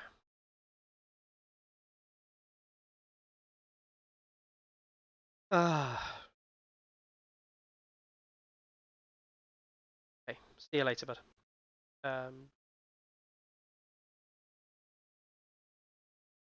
Okie dokie. That's that. CMON, hopefully some advice on player kind of rewards and stuff. And overall, hopefully, second international win, international tournament win, second different nationals win. Hopefully, let's see if we can go for LGT this year. Although I don't think I will win LGT this year. I'd like to, but the chance is not high. See. Let's have a look at LGT then. We have got the Invitational and the GT. So the Invitational is this one here. But hey, there's 8 players in the Invitational this year, and I believe that Carlo has a grid. So if you second, I will load up the grid. Okay.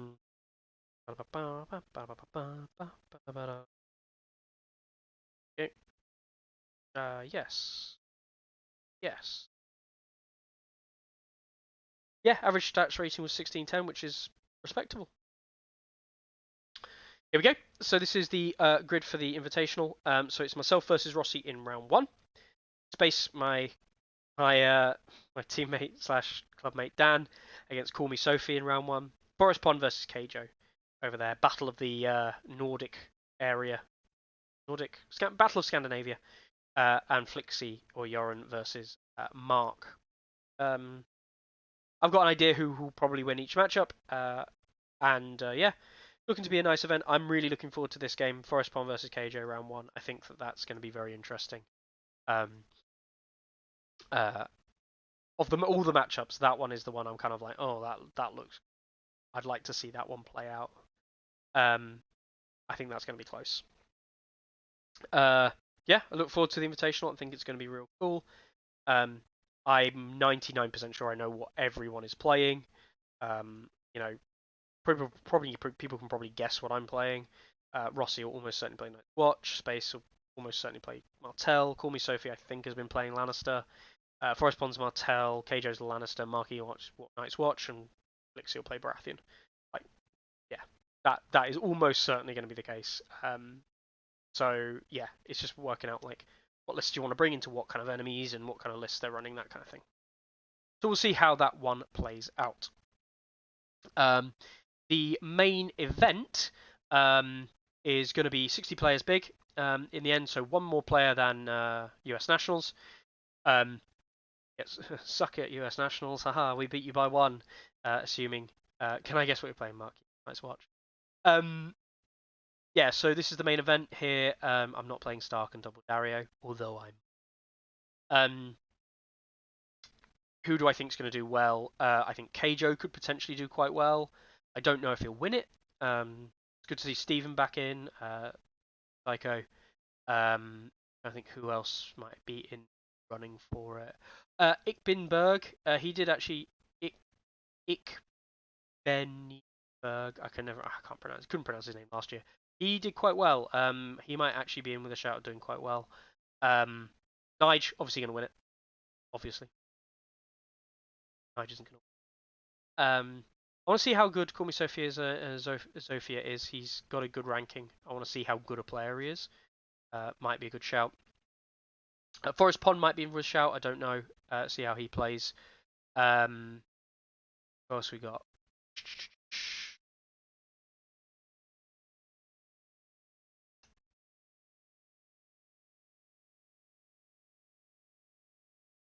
Tyler. See how he does.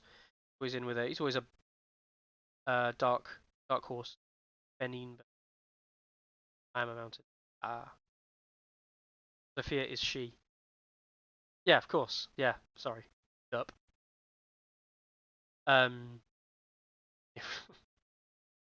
Yeah, okay. Right, yeah. I didn't twig. I'm guessing the name versus yeah. Clearly. Who else we got? Martin Bay, Nas, Reek rhymes with leak on the main Discord. I'm glad he's making it over. Good to meet him. Your own, yeah. Asara, Ryoku. See how he does. He'll almost certainly be playing Night's Watch. Let's see. Where is he? Where's the Dark Horse? I don't think. And no one's heard of this guy.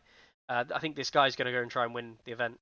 Playing quite seriously to try and win the event because he wants to be able to win the entire UK scene. If he does, he wins all 3 of the major kind of like local GTs. So that would have been the Northern GT, the Scottish GT, the Welsh GT, and he wants to, as he said the other week, wants to finalise it with his crowning glory of London. I expect Carlo to be in full force, playing really well, playing good stuff, and hey, someone's going to have to stop him. And I'm probably not going to be playing one of the factions ranked at the top, so if I'm going to have to stop him, which it's likely that I will have to match up into him. We'll see, but I'll do what I can to try and stop him from, of course, and of course I'll try and win it myself. But we'll see how it all ends up going on the day. Won't be the only one. Certainly won't be the last one. Only one.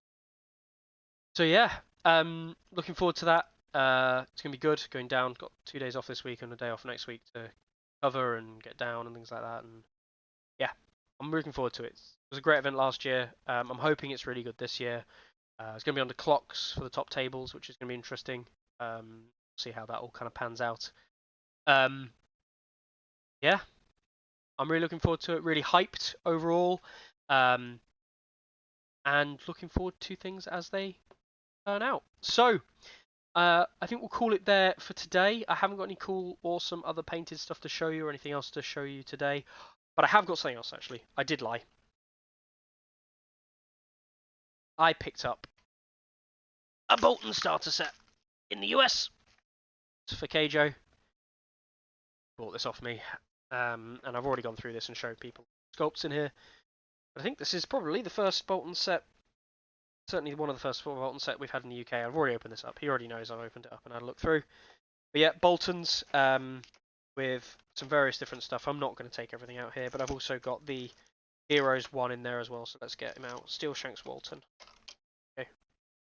Steel Shanks Walton and the boys. The bastard boys. All in there as well, and the absolutely gloriously, horrifically pink dice.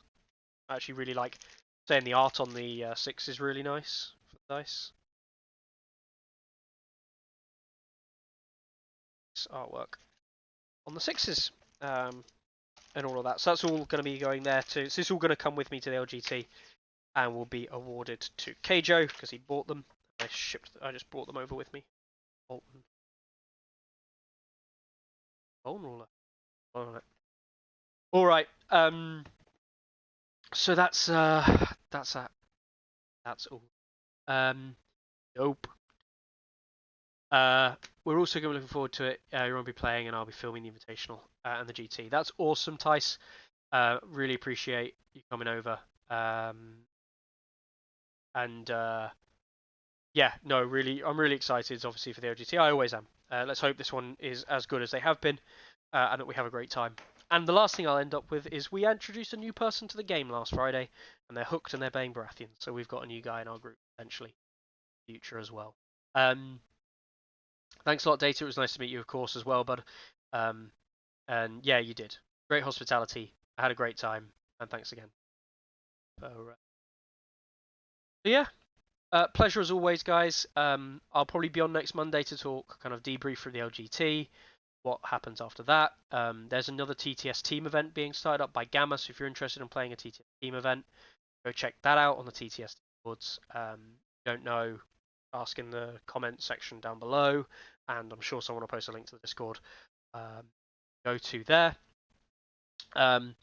Like, subscribe, do all of that lovely stuff that you guys do to keep us going. Appreciate you guys all tuning in. I'm quite tired now. My voice is on the verge of going, so I'm gonna take a break. Thanks a lot for tuning in, and I think I'll probably see you next week. Bye. Ready? Aim! There's too many. Anyone see my mammoth? Stubby!